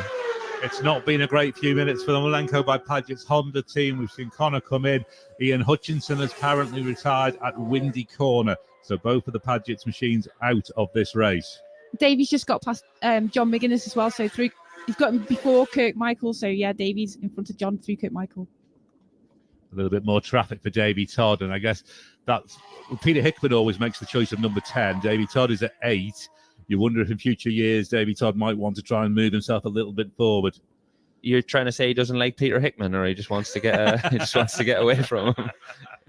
He's had some traffic issues during this race, hasn't he? Yeah, and well, we look back in years gone by, and people like Hislop and even Philip McCallan, they all ran higher numbers. So it's rider preference. Some people get confidence. It's a really nice feeling passing riders. I know it's frustrating if you get held up by riders, but if you're coming through the field and you're passing riders and you're looking at your pit board and it says P1, P2, you're going well, and you get everybody gets a bit of joy out of somebody else's misfortune. So you get a bit of joy out of passing people and feeling like you're on it that day. Is that part of your reasoning behind picking 13? I ended up with that number because nobody else wanted it at the time, and I'm definitely far from being superstitious. I think if it was, I'd probably forget which sock to put on first or which glove to put on first, and yeah, it doesn't affect me. But maybe after recent times, I might consider changing the number. The way things have been going lately, I might opt out for a different number. Michael Dunlop won't be aware of it, but Dean Harris is still keeping close company here, isn't he? Yeah, even down the Sulby Straight there, he was still managing to hang on just about. So that's great for Dean just to get that toe, and he's pretty much maintaining the distance. He'll probably know Dean's there, because if you just seen there at the end of Sulby Bridge, Dean's pit board was out as Michael was coming through, and that's a good sign. You can tell then if someone else is behind you, because they wouldn't be putting their pit board out if they thought they weren't coming yet. And we'll probably see Michael look round at Ramsey Herpin like we've seen all week long. Yeah, and Michael normally takes a look round at Ramsey Hairpin as well, where's the safest place to do it, so he'll get an idea there as we see Todd and McGuinness heading through Sulby Village here, Jenny. Yeah, looking smooth as always. I mean, well, I'd say that Toddy's getting a little bit sideways at Sulby Bridge, but yeah, clean as you like. Not quite as far out as Dunlop. Oh, I don't know about John there. He got a bit of a wheelie and he was out in the dirt, so unusual for John. Yeah, the guys on that wall are for free entertainment. They've definitely had their money's worth today sitting there. I think I'll be choosing somewhere else to watch the race from going forward. If they're taking selfies, blimey. They'll be right in if they can get them in focus. Incredible. We see Peter Hickman next into Sulby Bridge. He looks like he's having a very controlled ride, really, Peter Hickman. Yeah, I can't believe how smooth he is, considering how fast he goes. He's so smooth on that bike. He doesn't look out of shape anywhere, and just neat and tidy. You'd look at him and think he was going slowly. Yeah, and that's what the lap time comes around this track. Unfortunately, once you start trying to make the bike fit into shapes, it doesn't want to go, and the lap time doesn't come, and you come in sometimes thinking, oh, I'm definitely done this time, and the guys tell you, and you're like, oh, it's not possible. I've been trying loads harder than what it was the night previous. So yeah, We can see Davy Todd coming through the K3 here, and the bike looks pretty planted, to be honest, Jenny, doesn't it? The BMW. Yeah, it would be interesting to know. I'm assuming they could get this on the data login as to the effect of those wings. We see it in MotoGP, don't we? They're getting quite massive in MotoGP now, and BMW have obviously opted for that, and it does help with stability on the front end. So it would be interesting to know if they can see that on the data login. Yeah, I think that to get it on the suspension data, they'd probably have to do a lap to lap back to back. So one lap with the wings on and one with them off, just to see, oh, Michael's a little bit wide into there, and we get a shake of the head as if he already knows that we've told him that. But yeah, he didn't look around, surprisingly enough. So yeah, maybe he already knows that Dean's there and he's not really that bothered. That was the run into Ramsey Hairpin. So our front two on the road, Michael Dunlop and Dean Harrison, are through Ramsey Hairpin and on to the climb of the mountain at Balaf Bridge. Dunlop had pushed the lead again up to 19.2. We know Davy Todd hit a little bit of traffic on the run up from Glen Helen out to Balaf. So 19.2 seconds. Dunlop leads the race by on lap 4. Todd, then Peter Hickman is 7.2 seconds down on Todd. Most of that damage was done in the pits for Hickman, where he dropped that little bit of time, and he hasn't really been able to make the impression back on Todd since. We'll see what happens in this second set of pit stops that are coming up. Dean Harrison is close to within, he's 4.8 seconds down on Hickman now, so he's not giving up on a podium hope here, has he? Yeah, I think this is going to benefit Dean massively, getting that toe off Michael. Obviously, we say a toe, you still have to ride the motorbike, and every bit is hard, but just having that little bit of eye line in front of you, and Michael.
Mark Parrott will be up to 25th.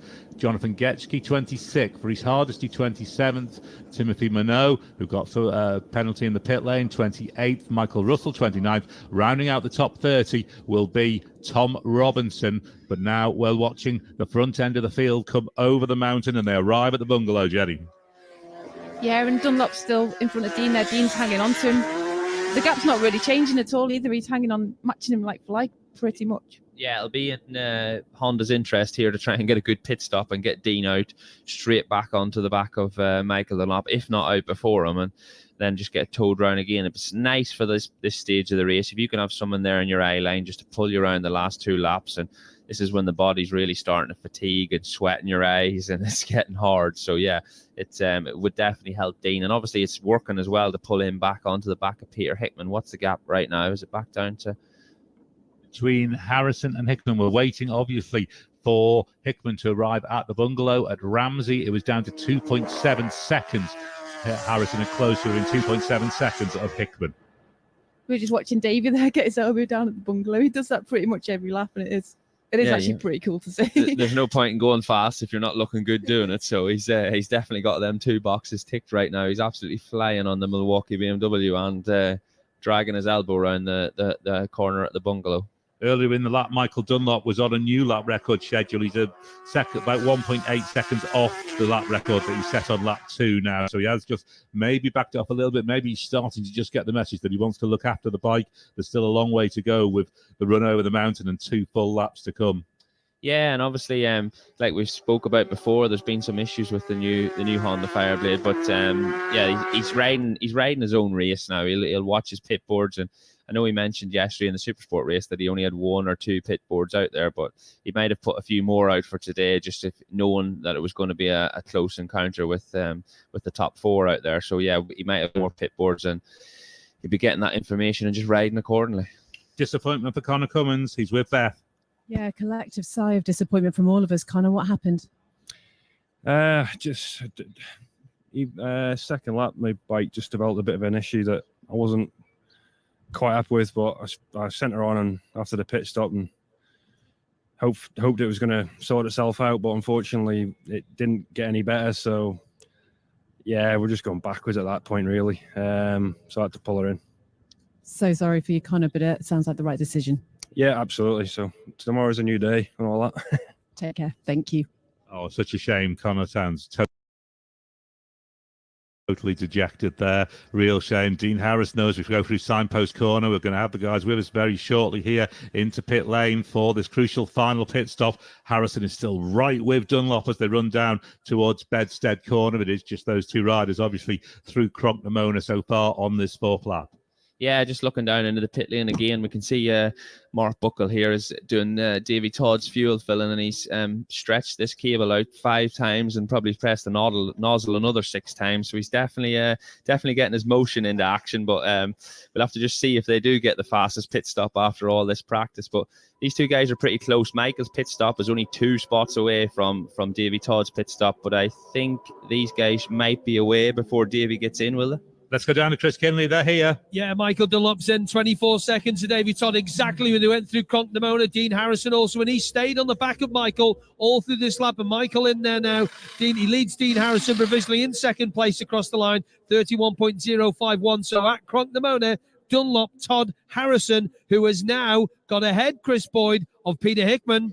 Yeah, Todd. Well, we're waiting just to see at Cronknamona. We've got Cronknamona up. We're waiting for Hickman to arrive at Cronknamona, and then and Harrison. Nearly had a bit of drama there. Sorry, Chris, just to cut across you. The side pod on the left-hand side of the RI helmet was not closed in properly. The boys spotted it, and they managed to sort that out. So, yeah, the klaxon goes once more. You hear the revs drop from somebody. Here's Toddy. Toddy's in. Sorry, Chris, to cut across you there now. The gap back to Davy Todd is up to 25 seconds. So Michael leaves. Is he going to get ahead of Harrison? Is he going to get ahead? Oh, he hasn't. Dean's bike just needed a push to get going. McGuinness in. Oh, Jamie Cowden, they leave the pitch together. Now, this could help Dean Harrison. He's right at the back. Has he got ahead of him? He's got ahead. Michael Dunlop's let Dean Harrison go. So Dean Harrison will be pushing on Michael Dunlop. He knows exactly where he is in this race. Right, who are we waiting for next? Hickey. Dunlop is slow. Michael Dunlop is pulling in. Michael Dunlop, the race leader, looks to be pulling in by Sardinian School, the top of Bray Hill. Oh, no, disaster for Michael Dunlop. The side pod's come off his helmet. He's pulling up to clip the side pod back on in his visor. The left-hand side pod has popped off the side of Michael Dunlop's RI visor. The seconds are ticking away. Can he get going, Chris? Davy Todd can't get going in pit lane. Yeah, Davy Todd's having a bit of a push all the way down. It gets a bit slopey just about where he is now. So this leaderboard is going to be all over the place as John McGuinness leaves out as well. Peter Hickman just sat looking at all this happen. The Milwaukee bike is not firing. I'm going to walk down a little bit. Who have we got in? We got Jamie Cowden, who's having a few problems on the rear end of his machine. He's going to get going shortly. Davy Todd's bike is now fired. Has Michael Dunlop gone? I did say in the pit stop, the boys did spot the fact that side pod was loose and he clicked it back in, but obviously didn't click it far enough. We're going to have to wait and see. Can you boys see there if Michael Dunlop has gone? We can't. We haven't got the pictures. We didn't see whether or not Dunlop has proceeded. We assume he has. This is going to throw this race into complete jeopardy. Go ahead. We can see him over Agos now. He's been caught on the road by Davy Todd. That's how much time Dunlop's dropped. Oh. Todd has caught him on the road. Work this out for Glenn Helen. I tell you what, if the old mate, I know he's down there looking at us now. Tim O'Hanlon was here. He'd be working on the numbers on this one. But goodness me, how does the TT race turn around in here at a pit stop? Michael Dunlop with problems, Davy Todd with problems. Dean Harrison got ahead of Michael Dunlop, and we found out why. And Peter Hickman just sat there on the FHO Monster Energy BMW and just watched it all happen. This absolutely could be advantage Harrison here. We'll just have to see how much time Dunlop's got. He's dropped a load of time to fall back into the breeches of Todd, who dropped a load of time himself. Yeah, I can't believe what we just witnessed. There's going to be a lot of guys coming out to the first pit board here and not believing what they're seeing. If Davy Todd can hook onto the back of Michael here, we can't see from the camera shot, but it looked like on the first shot that he was there or thereabouts just behind him. But it was sort of fortunate for Michael. At the same time, he was losing time with the visor. Davy Todd couldn't get that BMW started in pit lane. I don't know if it was still in gear or what the situation was, but they got it stopped at the end of pit lane and then started the bike with the starter motor. What must be happening under those helmets? Davy Todd's dropped a load of time in the pits. He's gone out on the road. Suddenly he's come across Michael Dunlop. Oh, blimey, this is ridiculous. Yeah, he wouldn't be expecting that, would he? And I bet the red mist has come down for both of them now. Yeah, I would love to have seen Davy's eyes when he went down the Bray Hill and seen Michael Dunlop pull out in front of him. Yeah, he can't imagine what was going to happen. So we're interested to see now in the next sort of footage shots if we can catch a glimpse of both Michael and Davy coming into shot as we see John McGuinness. Bit Larry over Crosby jump and a foot off the peg for him. But yeah, here they come, Michael and Davy has latched on to the back of Michael Dunlop. So the chances of Michael riding away from Davy at this point is probably slim because obviously the both of them are on incredible pace. And Jamie Coward is also on the back of Peter Hickman. Chris, well, all the drama's been happening. You've looked at the pit stop times. Yeah, 1 minute 16.346 for Davy Todd, but he crossed the end of pit lane, which is where the transponder loop is. That could be longer than that. It was 58.2 for Michael Dunlop, 1 minute 16 for Todd, 57.5 for Harrison, 57.7 for Hickman, 1 minute 16 for Jamie Coward. He did have problems there. 56 seconds for John McGuinness's team. Hillier 55.5. And then Davo Johnson, 59.6. But Hillier's team with a 54.8 and a 55.9. They take the pit stop award.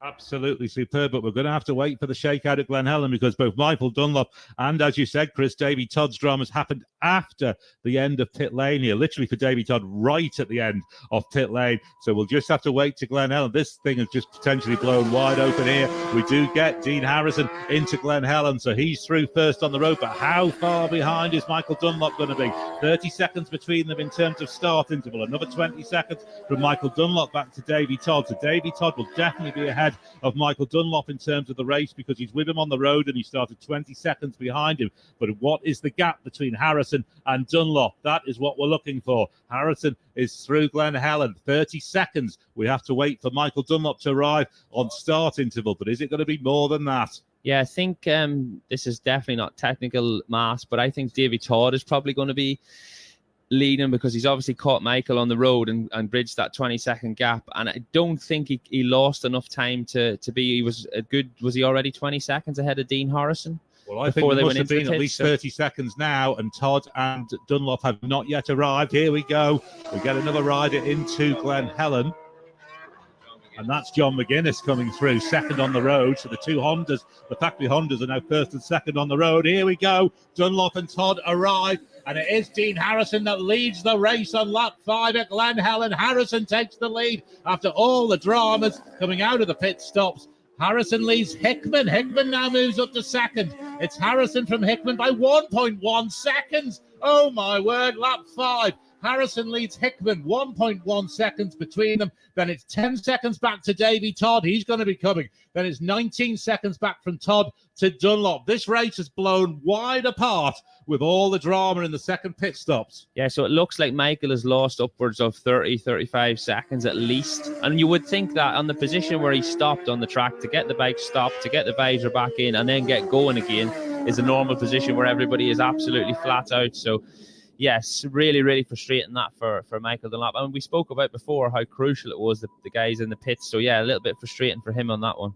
He's done a fantastic job to actually get that pod back on though, hasn't he? And get going and he's lost a lot of time, but he could have lost a lot more. Yeah, if he's done that on his own there, as Chris Boyd pulls a good facial expression watching Dean Harrison go through Kurt Michael. At least he didn't do a Josh Brooks. He's managed to stay on the road this time and not on the footpath. It was one of the most impressive pieces of bike handling I've seen all week. The rear wheel for Dean Harrison just stepped out as he went past the old bank going through Kurt Michael. But when will Dean get the signal to say he's leading the race? But it's only by 1.1 seconds from Hickman. They're not going to believe their boards here. Yeah, because normally we would get a board at Ballacrane, but that won't have been effective because the guys at Ballacrane won't have had the information to tell them that he had a lead by that point. So the next one for Dean, well, he could have different boards to me, but it's going to be another at least probably 7 or 8 minutes before he gets the information. And by that point, Hickman might have overtaken him. So he might not have even known that he's led the race at this point. Absolutely crazy. This is all turned on its head in the second pit stops. Michael Dunlop had that problem with his crash helmet. He had to stop at the top of Bray Hill. There's now a bit of a freight train. John McGuinness, Michael Dunlop, Davey Todd coming through Kurt Michael. So they've got to get past McGuinness again as well. Yeah, definitely. But McGuinness is one of I'd say the easier ones to get past because he is super smooth, very predictable. You know where he's going to be on the road. Absolutely, and we can see Michael Dunlop closing right upon him over the top of Ren Cullen. It's Peter Hickman we can see coming through Kurt Michael as well. It's all eyes now on the Balaf Bridge sector. Time to see just where this race is at. 1.1 seconds between Harrison and Hickman at Glen Helen, lap 5. Harrison is through Balaf. We have to wait quite some time for Hickman to arrive, and obviously we also need Todd and Dunlop. Wow, what a race is developing here. Well, we spoke about earlier that we weren't going to get gifted a new lap record on the Superbike race, but I think we can, once again, I'm being proven wrong, we can retract that information. And I reckon the next 2 lap times, or lap speeds, are going to be the highest that we've possibly seen in the Superbike race. Picking up Dean Harrison first on the road as he comes down the Sulby Straight, but it's not him we wanted. Well, we do want him. Obviously, he's our race leader, but we want the times of the other guys at Balaf. We're waiting on Peter Hickman to arrive at Balaf. Todd, Dunlop, and McGuinness are all through. Peter Hickman arrives. It's still 1.1 seconds. 1.1 seconds. Harrison leads Hickman by Balaf, lap 5 of the RST Superbike TT. Davey Todd is then coming back at them as well. 7.8 seconds only between Todd and Hickman per second. Then Michael Dunlop, 19.3 seconds. He's made nothing back on Todd. He's not managed to gap them or any of the guys ahead. So Michael Dunlop is the one perhaps who's just maybe not able to make the impression, but Todd is going to be worth watching as he comes back at Hickman, and there's still a lap and a half to come. So Harrison leads Hickman 1.1 seconds. It's then 7.8 seconds back from Hickman to Todd, then 19.3 seconds back from Todd to Dunlop, who must be absolutely gutted after setting the lap record and almost having the race in the hand. But you've never got a 6-lap race in hand after only 4 laps at the TT. No, we've just seen there that Dunlop and Davey have both got past McGuinness now, so they're just coming into Sulby Bridge, and they'll all also get their pit boards there. Dean Harrison's just had his pit board there, so he'll now know that he's leading the race, and the Dunlop and Davey will get their boards as well, so they'll know their positions. Ryan Kringle, we're hearing, is off at Waterworks, but he's up and okay. Ryan Kringle off Waterworks, up and okay, which is what matters. Let's go a little bit further down the leaderboard. Looking back at Glen Helen, John McGuinness was holding on to 5th place after all the drama ahead of him. Then James Hillier in 6th. Jamie Coward holds 7th. 8th to 10th for Davo Johnson. Mike Brown on the Aprilia and Michael Rutter. But wow, we've got a race on our hands here. Hickman's coming at Harrison. Todd's coming at Hickman. This could go any one of 3 ways at least. Yeah, it'd be interesting to see if Davey gets past Dunlop as well, because he's right on the back wheel of Dunlop. It'll be interesting if he wants to try and get past him and try and bridge that gap to Peter or not. It looked like coming out of the pits, Michael had maybe waved Dean past, but I think actually he was trying to fiddle with the helmet even at that point. Yeah, and the other big thing to take into account here, you try and get your composure back after something like this. So Michael's gone from leading the Superbike race to possibly break the all-time TT record of wins, and he's got that taken away from him by a mishap on something that he maybe didn't understand at the time, or he will have just heard that little tapping on the side of his head, because the side pod's connected with like a rubber strap that holds it there to stop it from falling off permanently, and obviously if that's not clicked in right, the visor won't actually seal right, so his eyes would have ended up drying out with that problem as well, so he couldn't have carried on regardless. He couldn't just pull it off. Yeah, and to have the presence of mind, when you're in the middle of a race, to not get frustrated by that and to actually stop and pop that pod back on and keep calm, but we just watched him through the K-tree there and he is looking pretty racy. Yeah, and the other thing is that Michael's riding style, some guys, well, like myself or whatever, I have to be calm to be able to do the lap time, and Michael sort of forces the issue sometimes, so yeah, it might not affect him that bad, but Davey Todd has got a free taxi ride here. He's latched onto the back of him, and Mike, it would be interesting to see now going into Ramsey Herpin if Michael will look around and see if Davey's there, and then see what he will do when he does see him there. Yeah, Hickman leads. Hickman leads at Ramsey hairpin. Hickman leads by 1.4 seconds. Another lead change. So Peter Hickman takes the lead on the Monster Energy by FHO Racing BMW. 1.4 seconds ahead of Harrison at Ramsey hairpin on lap 5. That is only 5.6 seconds up on Todd. So Todd has closed once again that gap down on the front 2. So we've got this front 3 concertinaing together here. 1.4 seconds between Hickman, the new leader, and Harrison. Then 5.6 seconds back to Todd. So we could have Michael Dunlop breaking the Superbike lap record and not actually making the podium of the Superbike race. Yeah, there is a chance of that. That is just, wow. I mean, what an afternoon's racing we are seeing. Michael Dunlop is 19.4 seconds back on Todd, almost exactly where he was at Balap. He's not making any real impression at all. John McGuinness continues to hold 5th, Hillier 6th, and Coward 7th, but with a lap and a run over the mountain to go. Wow, this is dramatic at the front. 1.4 seconds, and we can't discount Todd at all. 5.6 seconds back on that. Yeah, the other big thing for here is the fact that Peter Hickman was riding around comfortably overseeing Davy Todd in big shapes into the K3, but Peter Hickman was riding around comfortably in 4th position and probably thought that he maybe wasn't in the chance of a podium or thereabouts. He's got out of the pits, and now he's got the feeling, I can win this race. I'm in here, and that spurs you on. He's going to have that positive feeling. The only thing he won't know right now is the fact that Davy Todd is coming, so he's going to need to have that information on some of his pit boards coming in and saying that there is the gaps coming down. So I was just going to say, when it's this close, Jen, the boards are vital, absolutely crucial. Yeah, absolutely. You want to get a pit board to know exactly how close your rivals are. And like you say, Peter's just sort of been gifted that, hasn't he, into the lead now as well.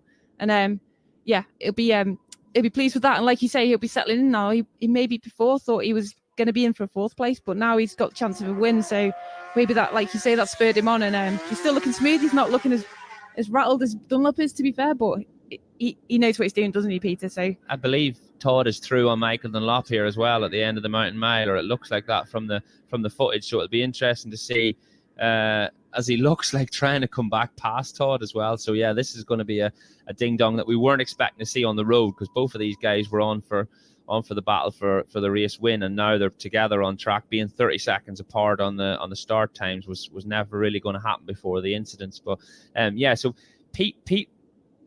Sorry, I just held my breath there. Michael has just passed Davy Todd going into the veranda. Oh, Davy had to sit up there. Coming into the veranda, he just made him sit up a little. It's Hickman through on John McGuinness. Well, sorry. John it was then that had to sit up. Yeah, just as we see the helicopter get in a bit closer. Yeah, Hickman is obviously, maybe he's got. Oh no, it is Dunlop. It is Dunlop on Todd. Yeah, Dunlop has gone back past Todd. So Todd had passed Dunlop.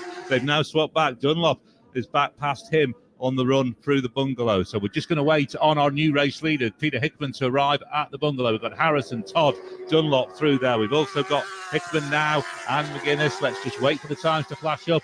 It's 9/10 of a second. Hickman's the lead's down by another half a second. Indeed, Hickman now leads Harrison by 9/10 of a second. It was 1.4 seconds at Ramsey, so Harrison has cut that little bit, half a second back. That'll be Hickman getting behind John McGuinness. Yeah, after the week that Dean Harrison's had, and obviously Honda as well on the build-up to this, it didn't look like the chance of even being on the podium, and here he is right now fighting for the victory in the first Superbike race. So yeah, credit to him and the team. Yeah, nothing more than you need is your pit board to tell you where you are as well, to spur you on. Like you say, you'll be seeing that it's close to Peter, so he'll be pushing on hard. James Hillier also through the bungalow. So at the bungalow on lap 5 of the RST Superbike TT, Peter Hickman on the Monster Energy by FHO Racing BMW leads by just 9/10 of a second from Dean Harrison on the Honda UK bike. And then Davy Todd on the Milwaukee BMW is 5.5 seconds back on Harrison. So he's just trimmed 1/10 of a second out of that difference between him and Harrison on the run up the mountain as Harrison arrives at Cronknamona. Then in 4th place, Michael Dunlop is 19.8 seconds back on Todd, which will account for their 20-second start difference and the fact that they are together on the road. James Hillier is then just over a minute back on Michael Dunlop, 63 seconds. Then John McGuinness is only 1.2 seconds back on Hillier. McGuinness is going for a top 5 here, potentially with James Hillier, who he had the dust up with at the Northwest 200. Yeah, obviously James will be gunning to get one back on John. Obviously John managed to beat him for the the podium position at the Northwest 200, and what a race it was. But yeah, it's a really good ride by both John McGuinness and James Hillier. It's definitely going to be interesting to hear these debriefs after this race, if we can get down there and Park Fermi, what these guys have to say and how it happened and how it went wrong. Dean Harrison about to flash past us then at the end of lap 5, heading out onto the final lap of the RST Superbike TT. Here he goes. Dean Harrison's lap time, including the pit stop, obviously for lap 5, 127.449 miles per hour. And, well, we wait for Todd and Dunlop, who are both through, and Peter Hickman also now arrives at Cronknamona. It's gone out to 1.7 seconds. Hickman leads Harrison by 1.7, but Todd is coming. Todd has cut it to 4.2 seconds between him and Harrison, and that will probably account for that little bit of battle between Dean Harrison and Michael Dunlop on the road. Dunlop then has dropped 21.9 seconds behind Todd into 4th, and then John McGuinness is 1 minute and 5 back on that in 5th.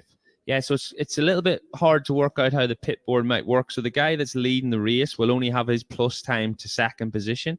So he will not know that Davy Todd is coming. He will not know that the gap from first to third is actually closing down. So he's obviously racing the guy in third position. But Davy Todd knows that he's getting the gap down to the leader. So that's going to spur him on. That was Todd and Dunlop through out onto the final lap. Todd's lap 5 time, 126.192. Dunlop 127.94, no, 120.835, 120.835 that lap time. That's how long Michael Dunlop was stopped for sorting out the issue with the helmet. Peter Hickman 127.948. What does that mean in terms of the race? It means Hickman's lead goes up over just 2 seconds. 2.098 seconds. Hickman's leads Harrison by, heading out onto the final 37.73 miles. Harrison then 4.7 seconds up on Todd. That was 4.2 at Cronknamona. So Harrison has added half a second to his advantage over Todd on the run from there to here at the grandstand. Michael Dunlop now 22.5 seconds down on Todd. And you've got to feel that Dunlop is out of this in terms of that top 3 battle. Yeah, it seems that way, doesn't it? It's such a shame for Dunlop. To be leading it and setting the lap record, and then just to be back in 4th is not justice really. But yeah, unfortunate for him. And as we see Dean there going over Crosby Leap.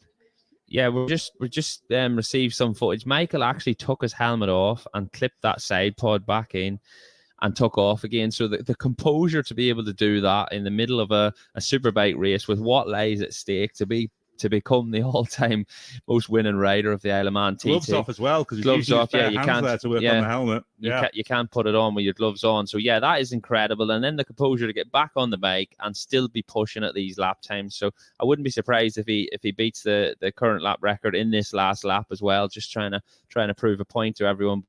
Luckily for us and for Michael Dunlop, there's a lot more races this week and more chances of him winning. So we've got and if this is his attitude, or this gets him G'd up for the rest of the week, then we're in for an absolute cracker.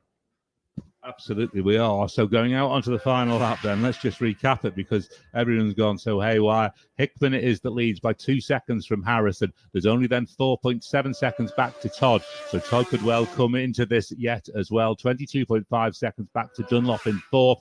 James Hillier has held on to 5th place here at the grandstand. They only 0.4 of a second over John McGuinness. So Hillier and McGuinness having a big scrap for 5th place. Jamie Coward, the 5th of those to get through here at the grandstand. Let's just bring you the lap 5 times that are frankly all over the place. Michael Dunlop 120.835 miles per hour, having stopped at the very top of Bray Hill for a considerable amount of time. Peter Hickman was fastest, 127.948 including the pit stop, 127.449 for Dean Harrison, 126.192 for Davy Todd, 125.146 for James Hillier, 123.085 for Jamie Coward, 123.910 for Davy Johnson.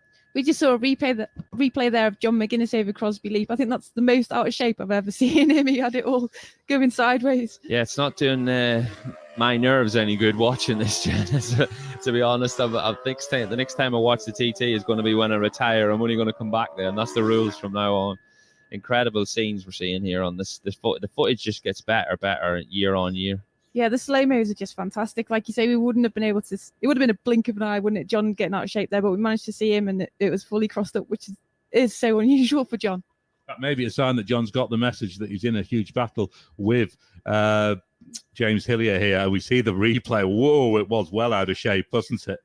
Yeah, and this is another sign that John McGuinness is not just here riding round. If people think, oh yeah, he's just out there for a ride round and he's not taking as serious maybe as he used to be. He is pushing and that bike is working, and you can see from the shots, it's incredible what he's doing at his age and what he's achieved in his whole career, and to still have that hunger, you can do nothing but hold your hands up to him. Yeah, he's like a new man, isn't he? Because he's so relaxed, there's absolutely no pressure on him, and he's riding the best he's ever. He's breaking his own personal lap records everywhere, so it's great to see.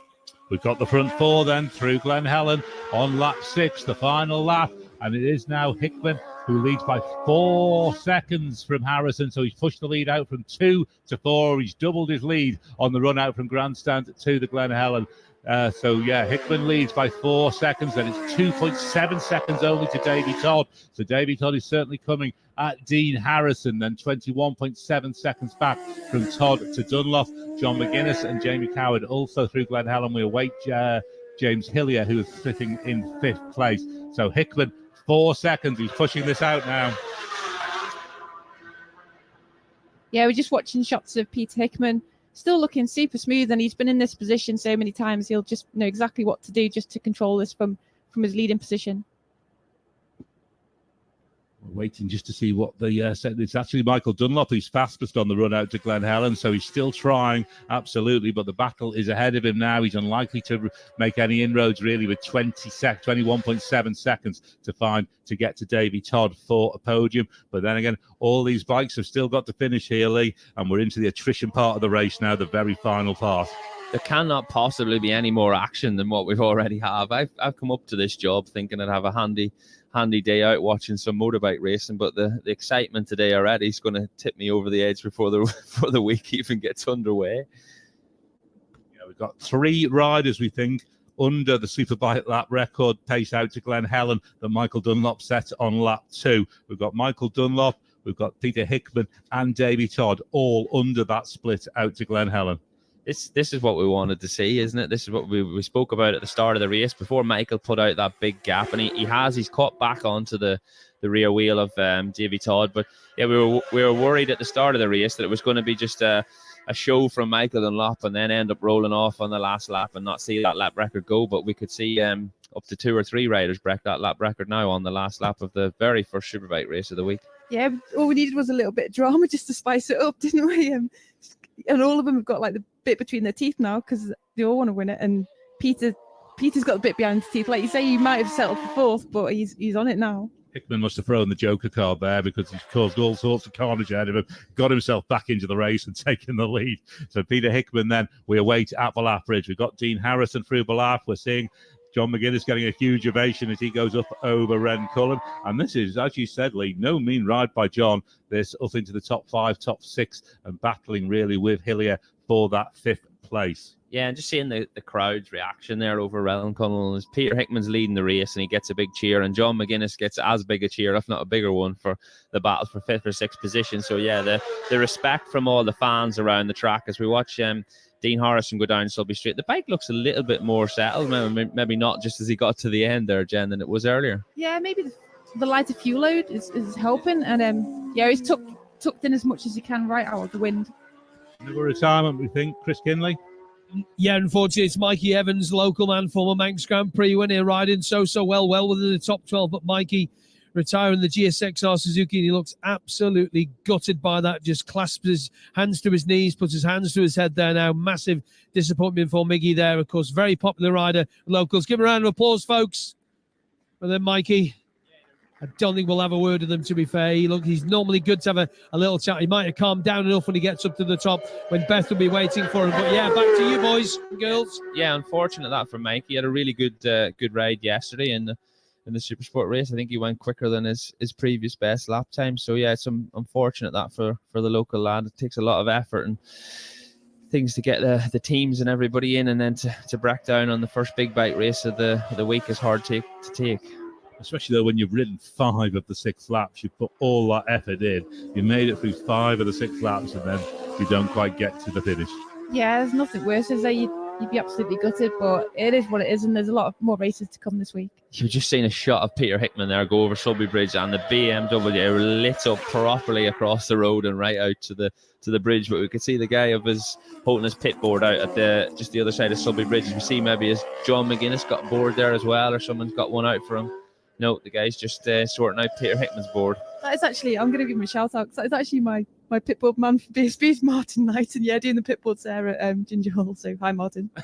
Fantastic. Peter Hickman then at Ballaugh Bridge. We've just seen the pace that he's got coming into Sulby. At Ballaugh, he had stretched the lead again out to 5.5 seconds over Dean Harrison. Hickman leads Harrison by 5.5 seconds at Ballaugh on lap 6, but Todd is coming again. 1.2 seconds. He slashes the deficit to Dean Harrison too. So Todd is only 1.2 seconds behind Harrison in the battle for second. Then Michael Dunlop is now 20 seconds back on Todd. So he's staying static almost at that 20 seconds. It's then 1 minute 18 back to James Hillier. And Hillier's only quarter of a second now ahead of John McGuinness in this battle for fifth as well. And we saw how hard John was charging. James will be equally keen to keep that place, won't he? James will be wishing that John would retire, I think. Every time James thinks he's got a solid place, there's McGuinness just to nab it from him. Let's try to go a little bit further down the leaderboard. The pace of this race at the front, and it's so close. After John McGuinness is Jamie Coward in 7th. Then in 8th, it's Dave O'Johnson. 9th, Mike Brown. 10th, Michael Rutter. 11th will be Paul Jordan. Then 12th, Brian McCormack. 13th, Julian Trummer. 14th, Marcus Simpson. 15th, Matt Stevenson, as Davey Todd looks really racy on the run up into the hairpin. Michael Dunlop is still right with him. Yeah, the other thing to factor into this, these two guys will not have had a look at each other for quite a while around this track, because neither of them will be wanting to give any information away. But in the middle of a race like this, Jen, they've got no option. They're both pushing. Obviously, Davey's pushing to get past Dean Harrison, and Mike was pushing really hard to get that time back. And they have swapped positions, so they've both had a look at each other, and they will have both learned something for the second Superbike race of the week. Yeah, absolutely. They'll be completely sussing out each of the strengths and weaknesses, which will definitely go into the memory banks for later on in the week. It's 10:18 we're looking at for the lap record pace. So Hickman is still on that Superbike lap record pace that Michael Dunlop set on lap 2 at 135.543. Hickman is right there with that pace into Ramsey. As we pick up the leaderboard, it is Hickman then by 5.5 seconds at Ramsey. So Todd has just pulled a second back, but there's now only 9/10 of a second between Todd. In fact, Todd's up to second. Yes, Todd moved to second behind Hickman. He's overhauled Harrison by 9/10 of a second at Ramsey. So Hickman now leads by 8.5 seconds from Todd. This is changing all the time. Todd is the coming man. He's probably going to run out of time, though, with 8 second deficit to Hickman. And Hickman is absolutely flying anyway on lap record pace. So Hickman leads by 8.5 seconds over Todd at Ramsey on the final lap. Dean Harrison then is 9/10 of a second down on Todd. And then it's that 20 seconds, 19.8 between Harrison and Dunlop. James Hillier then 1 minute 23 down on Dunlop. John McGuinness, where are we with that now? 6/10 of a second down on Hillier. So it was a quarter of a second at Ballaugh. It's now 6/10 of a second at Ramsey. And Jamie Coward continues to lie in 7th. Yeah, so after all the frantics of this race and even the predictions of the practice week and everything, we've got back to Peter Hickman, who was probably the favourite coming into the weekend's racing before the practice even started. Absolutely incredible. We're just picking up at the Michael Dunlop splits into Ramsey. He is on outright lap record schedule for Michael Dunlop into Ramsey on lap 6. He's there in 10 minutes 18.3. The outright lap record on the Superstock for Peter Hickman is 10 minutes 18.6. So 0.3 of a second inside outright lap record for Michael Dunlop. And he's effectively out of this battle for the podium here, 20 seconds behind.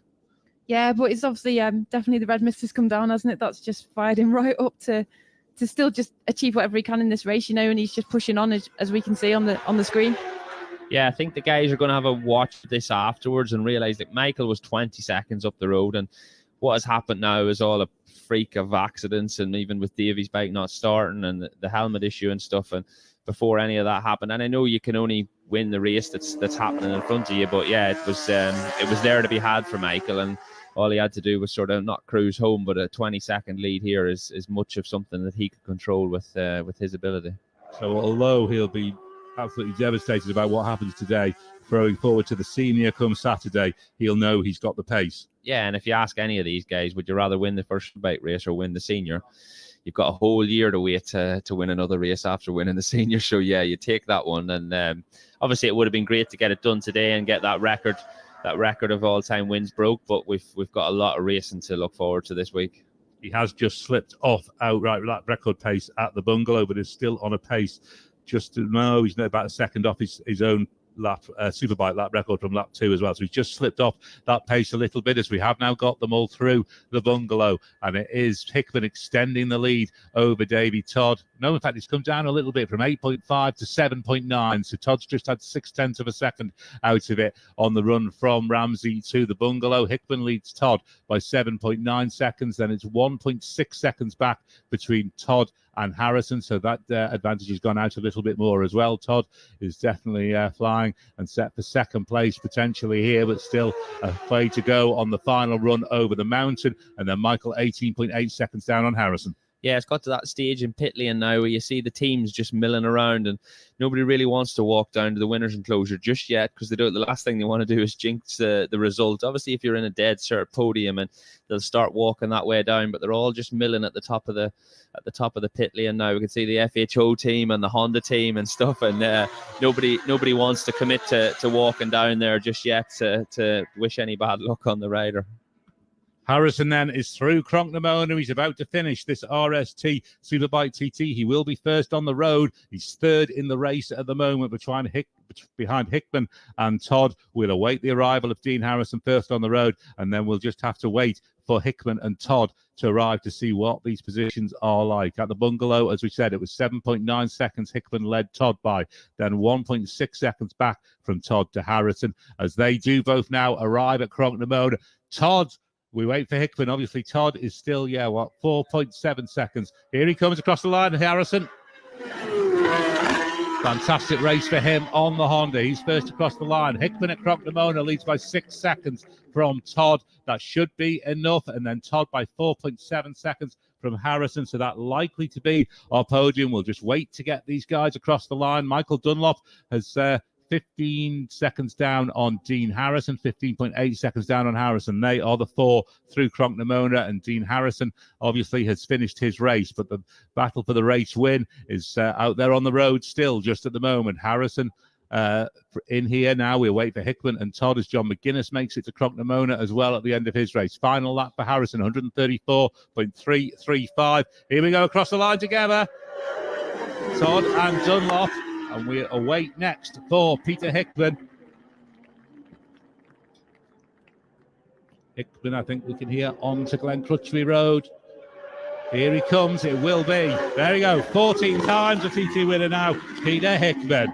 He takes the win for the Monster Energy by FHO Racing team on the BMW by 5.84 seconds over Davy Todd, who's then 5.2 seconds ahead of Dean Harrison. We think we've had a Superbike lap record on that lap as well. We'll tie all that up. We'll get down to Chris Kinley. Yeah, 135.534 for Hickey. 130, beg your pardon, that's his fastest lap of the race. Good stuff. And Davy Todd's fastest lap, 135.684. Let's get the official leader then across the line, 5.8. We've got Dean Harrison. We've got Davy Todd in the Milwaukee bike. The gap at the end, 5.84 seconds. Dean Harrison, 5.2 back, so quite tight. And Michael Dunlop across the line. What did he do on that last lap, Boydie? Lap record. He's taken his own lap record that he set on lap 2. It's a 16-minute 38.953, 135.970 for Michael Dunlop, but he will only finish 4th after all that drama, leaving the second pit stop. Absolute wow. What a TT race. We said before the start of the race, all this thing can be decided, but here he is 14 times. Goes ahead of Mike Halewood. Peter Hickman is in on the FHO Monster Energy BMW into that first position. I'm sure he wasn't expecting that when he probably got a pit board to tell him exactly where he was, but this is what the TT's all about. Just sort of a rolling stoppy there Feiho is straight in, the team principal, to say well done to Peter. I'm sure she's pretty happy, and Darren, his crew chief, is in as well to say many, many congratulations. We'll get round the back and see if we can grab a word with Peter. Don't want to get in the way of the photographers and all that malarkey. But yeah, Peter Hickman, another TT win on the FHO bike. And Faye is here, and we'll maybe grab a word with Faye. He's just speaking to Darren, just giving it again more suspension problems there with Pete. Just the front wheel. We'll get that in a second. Harvey from Honda comes in and says well done to Feiho. We'll just get round to Peter in a minute. Sorry, Faye, just to jump in. We'll let Peter get his lid off. Oh, dear me. Surpassing the late, great Mike Halewood with this win. That's a bit special. Peter Hickman, equal him, the RST Superbike race winner. I bet he didn't think that when he came in for the second pit stop. No, we were a little bit behind, weren't we? But to be honest, the bike's working really good. A little issue, nothing major, but do you know what? I was trying to manage myself a little bit as well. You know, it's a long old race around here, 226 miles, and I was maybe not trying hard enough in the first couple of laps. I actually had a yellow flag on lap 1 at the end of Cronk. And I had a yellow flag right from the end of Cronk all the way through the 11th and Molyneux and everything, and I never got a green flag again, so I wasn't sure when I could actually go, and I never actually saw a problem, but so that's why I lost a lot of time in that section on the first lap. But to be honest, I was just slow anyway. Just didn't have the speed at the start, but the bike was pretty good. It's all down to me, really, to be quite honest. But the longer the race went on, the more I get into my rhythm, the more I get more comfortable, and even the little problems that we do have, I can ride around them. And that's long old race and endurance. That's what it's all about. Certainly is. Did you see what happened at the end of the pit stop? Davy Todd, that's his brother. Davy Todd couldn't get going. Michael Dunlop's side pod on the crash helmet came off. Michael had to stop at the top of St. Indians, take his lid off, take his gloves off, pop the pod back on, and get going again. Oh, no way. I didn't know that was what had happened, but I saw Davy wasn't starting because he was getting pushed past me. But I don't actually know how far behind I was at the time, but obviously I was a good chunk away, and just credit to the team, credit to all the boys and girls in the FHO Racing BMW team. You know, they're working really, really hard, and the bike was pretty faultless. So happy to end up first. You know, finish first you got to finish, right? Especially around here. Yeah, absolutely. What about the crowd out there, Pete? What sort of reception were you getting last lap? Yeah, mega. You know, there's so many people here. It's great to see. Literally, the hedgerows are lined all the way, which is fantastic, and good to give them a show. And hopefully, they've all enjoyed it. Well done, Peter. Another TT win for you. Cheers, mate. Thank you. Well done. Thank you very much. And David Todd, I think, is going to go and do the TV bit first. So we'll grab a word with Dino, I think, is doing the TV bit. Maybe might be able to get him in just before he gets in. Or we'll let Dean finish that one there. I think Dean's going to be a couple of moments. Davey, just a little quick word. Wow, pit stops. Oh, mate. That's insane. The bike's amazing. Honestly, awesome to ride. I was not feeling myself this morning. I went out. We had to do that warm-up lap, and I didn't really want to. I was feeling a bit tired and a bit sore after yesterday, and we had to do that warm-up lap to bed some brakes in, and went out and came in, jumped in the ice bath, and you've just been hit somewhere. Not very nice. I tell you what, I'll let you get to Grace and the TV guys, and then we'll grab you again in a second. There you go. Thanks very much to David. We'll get the full word on that. Having to jump in an ice bath. But Dino, live on Radio TT. Well done, mate. You pushed and pushed and pushed. Did you see what was happening in that pit stop? Goodness me. I know. It were kinds of this. When Michael come through, Michael was dragging me on. I could live with him once he came through, but I was really struggling myself on the second laps. Once the fuel load drops with the bike, I really struggled with it being settled, and it's taking so much energy out of me to hold on. I'm a bit like a tea towel in the wind out there. And I dug deep. I've got my left shoulder's absolutely killing me, to be honest. I was really struggling turning left then over the mountain. But no, we've got a load of data then. Also, the boys work flat week and the Honda Fireblades on the podium, which is nice. But I can't stress how hard that is to do 6 laps around here. Honestly, must be getting old. No, you know. Could you see what was happening in the pit stop? Davey couldn't get going. Michael had to actually stop at the top of St. Indians, take his lid off, take his gloves off, pop the side pod back on. Yeah, no, I'll be honest. With me and Michael just nipped me on the way out of the pits. We came in together and we both left together. And I saw his side pod pop off just as we left the top. And I felt bad for him because he's rode so well and he didn't deserve that. I think obviously he didn't deserve that at all. And in fact, I need to say thanks to him because he did drag me on quite a bit early on, and I learned quite a bit. So I knew that he wouldn't have been able to carry on with no visor, so I thought, right, that would play something. My pit board was changing all the time, so I didn't know what was going on. 135.185 quickest lap. All right, yeah, so yeah. Oh, fastest ever, that 135 club, which is nice, isn't it? But yeah, hard work. Very hard work. What can you do to make some little changes just to get on the pace? Well, you're with the pacer, Michael, just to get that edge. Yeah, I know. Honestly, that we've been chasing setup all week with the bike, and honestly, the lads have worked so well. Obviously, this new Honda Fireblade's brand new for this year, and to come out straight at the box 135 is fantastic, and it's great that we're in the mix with the lads. We've got a few little tweaks to make. Got a lot of data for 6 laps in, so we're make some tweaks and have another go. Is it Saturday now? I nearly said Friday. I have no idea what day it is. I don't even know what day it is. Well done, Dino. I want to say thanks everyone waving over the fence. There were so many people being enthusiastic there, and a massive thanks to all the marshals out there, because if it weren't for you, we wouldn't be able to be absolute stupidity and ride around like lunatics. So thank you. Well done, Dino. Thanks for those words. You appreciate that. And Davey, have you recovered down there? You have to be hit by him, but you'll get him back. Well done, Davey, by the way. And a tough old race. And Dino just said it's not living lumps out of him. Yeah, honestly, I've never struggled so much in a race. I feel really fit on whatever bike. I never really struggled with fitness, and just got my head down on lap 1. And going into lap 2, I thought my arms had pumped up already. My legs were a bit sore.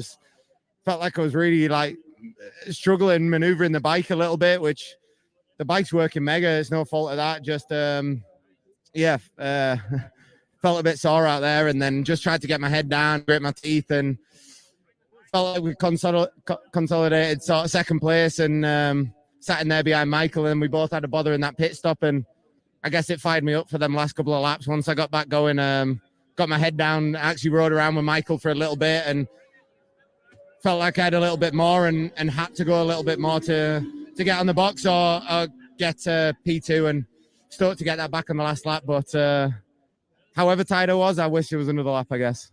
Can have a rest tomorrow.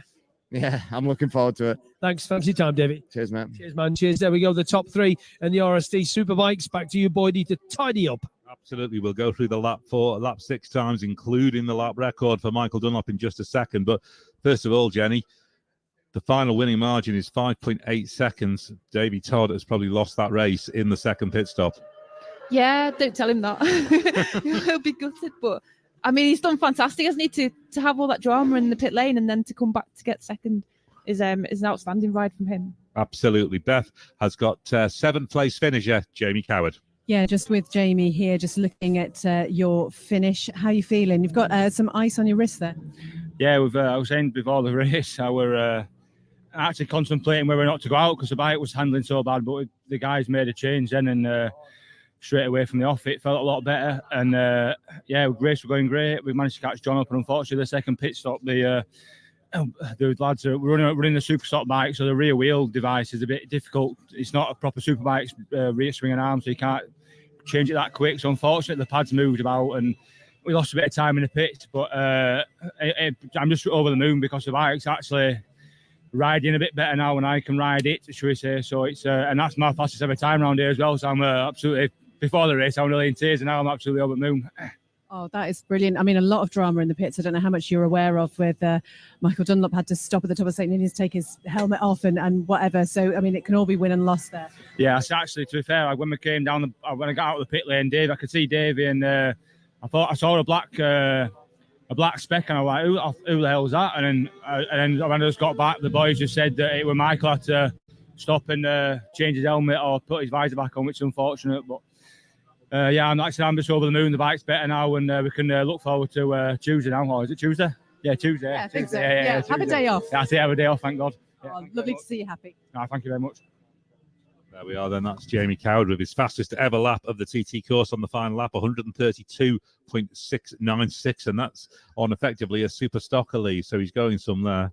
Yeah, and obviously he's looking forward to that super stock race, but you have to hand it to Dean Harrison in his interview. He's thanking Michael Dunlop for teaching him some things and towing him around, and obviously showing appreciation for the fact that he's lost that race by a problem with the helmet. You know, these guys are all good friends, and they all have the respect for how hard they're having to push, and the problems of knowing that the race was probably won by Michael only for that misfortune. But as Pete says, to finish first you have to finish. Absolutely. It looked like he had it in hand but that's only after 4 of 6 laps, and you've got to get all the way around here. And it was all the drama was in those second set of pit stops where both Todd and Dunlop hit trouble, and it just threw the cat amongst the pigeons. Let's get back down to Beth.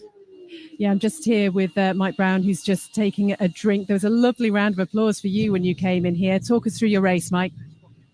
Can't remember much of it, to be honest. No, it was just a good race. Didn't really see anyone until I came on Rutter, and I just said I'd sit behind him and just watch him and learn his lines. But I felt I just had a little bit more pace. I was kind of nervous passing him. I was like, "What am I doing passing Rutter?" But when I got past, no, I just rode my own race. Bit of fuel surge again, which was knocking my confidence on the second lap of every pit stop. So we need to get that sorted, and once we do, I think it'll be good. But conditions out there pretty good, and I bet the crowd were going wild, weren't they? Yeah, there's a big crowd around. It's cool to be out there, to be honest. I'm still amazed at how your hair looks so perfect when you take your helmet off after 6 laps. I did look at my visor there to check, see was it okay. Lovely to talk to you, Mike. Thank you. Thank you. Thanks very much, Beth. We didn't really want to break the news to Mike there because we know how desperate he is to get to the 130. He did 129.918 on lap 2. He's missed it by an absolute hair's breadth, Jen.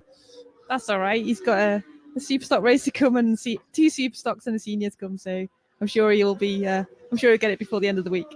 Fantastic for the Aprilia. We said we were going to go through those lap 6 times. It was Michael Dunlop, obviously, who was fastest on the final lap, 16 minutes 38.953, 135.970. That betters the lap record for the Superbikes that he set on lap 2.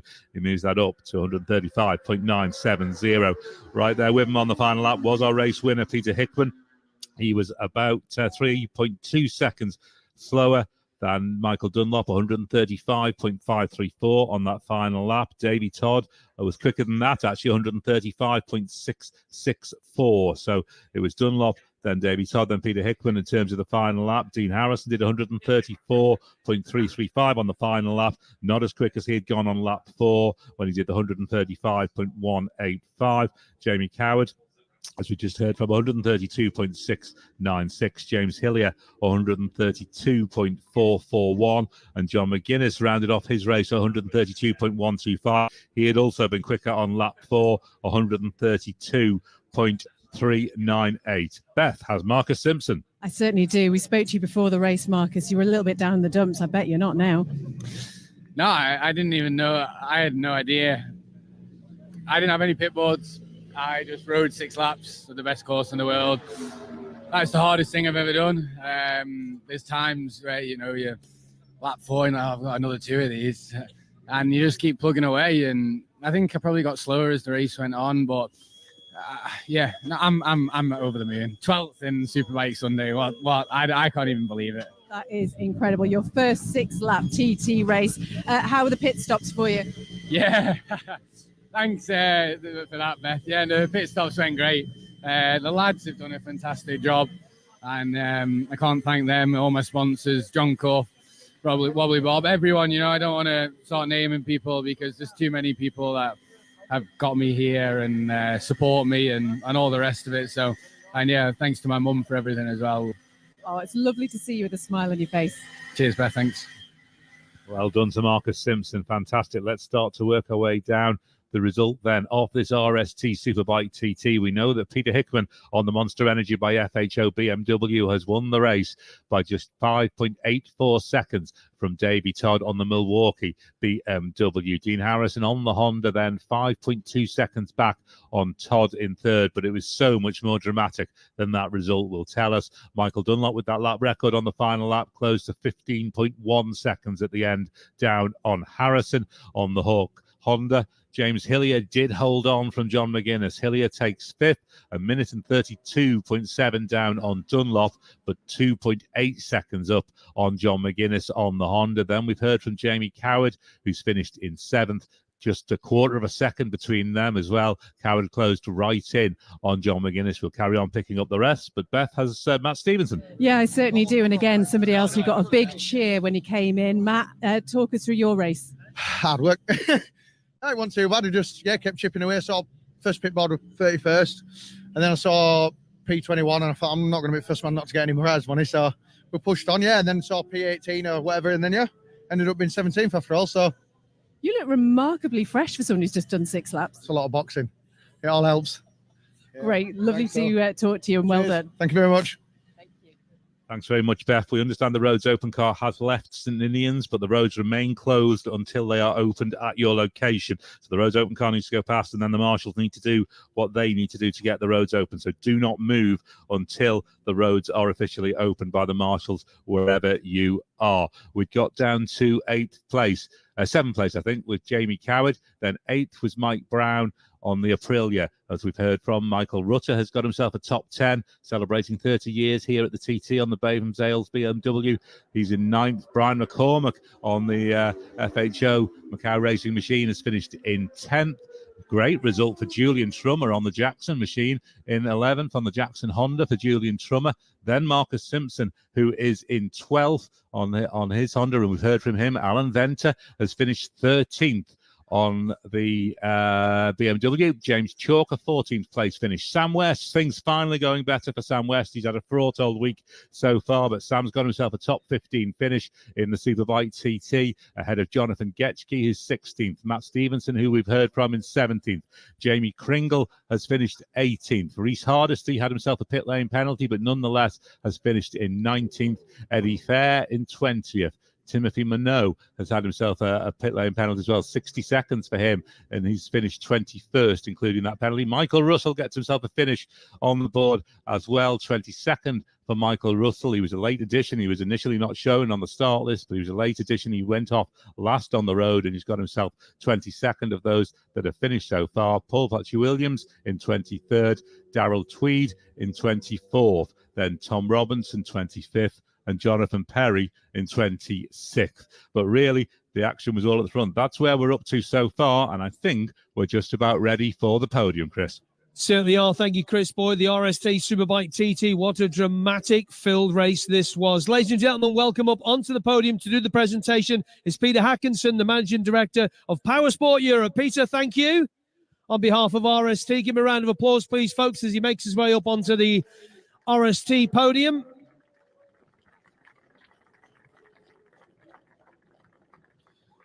So, ladies and gentlemen, what a race it was. Hey, I think you'll agree, an absolute cracker. Ladies and gentlemen, in 3rd position, number 3, Dean Harrison. Well done to Dean. Said he's absolutely all in. Gets a great reaction from the crowd here.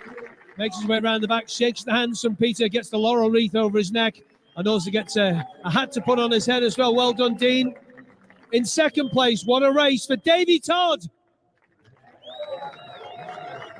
Davey, of course, on the Milwaukee BMW. Gets himself up onto those steps. Are we going to see him on the top step before the end of TT week, TT race week? Shakes hands with Dean and gets himself on the 2nd position. Ladies and gentlemen, 14 times a TT winner and the winner of the RST Superbike TT, number 10, Peter Hickman.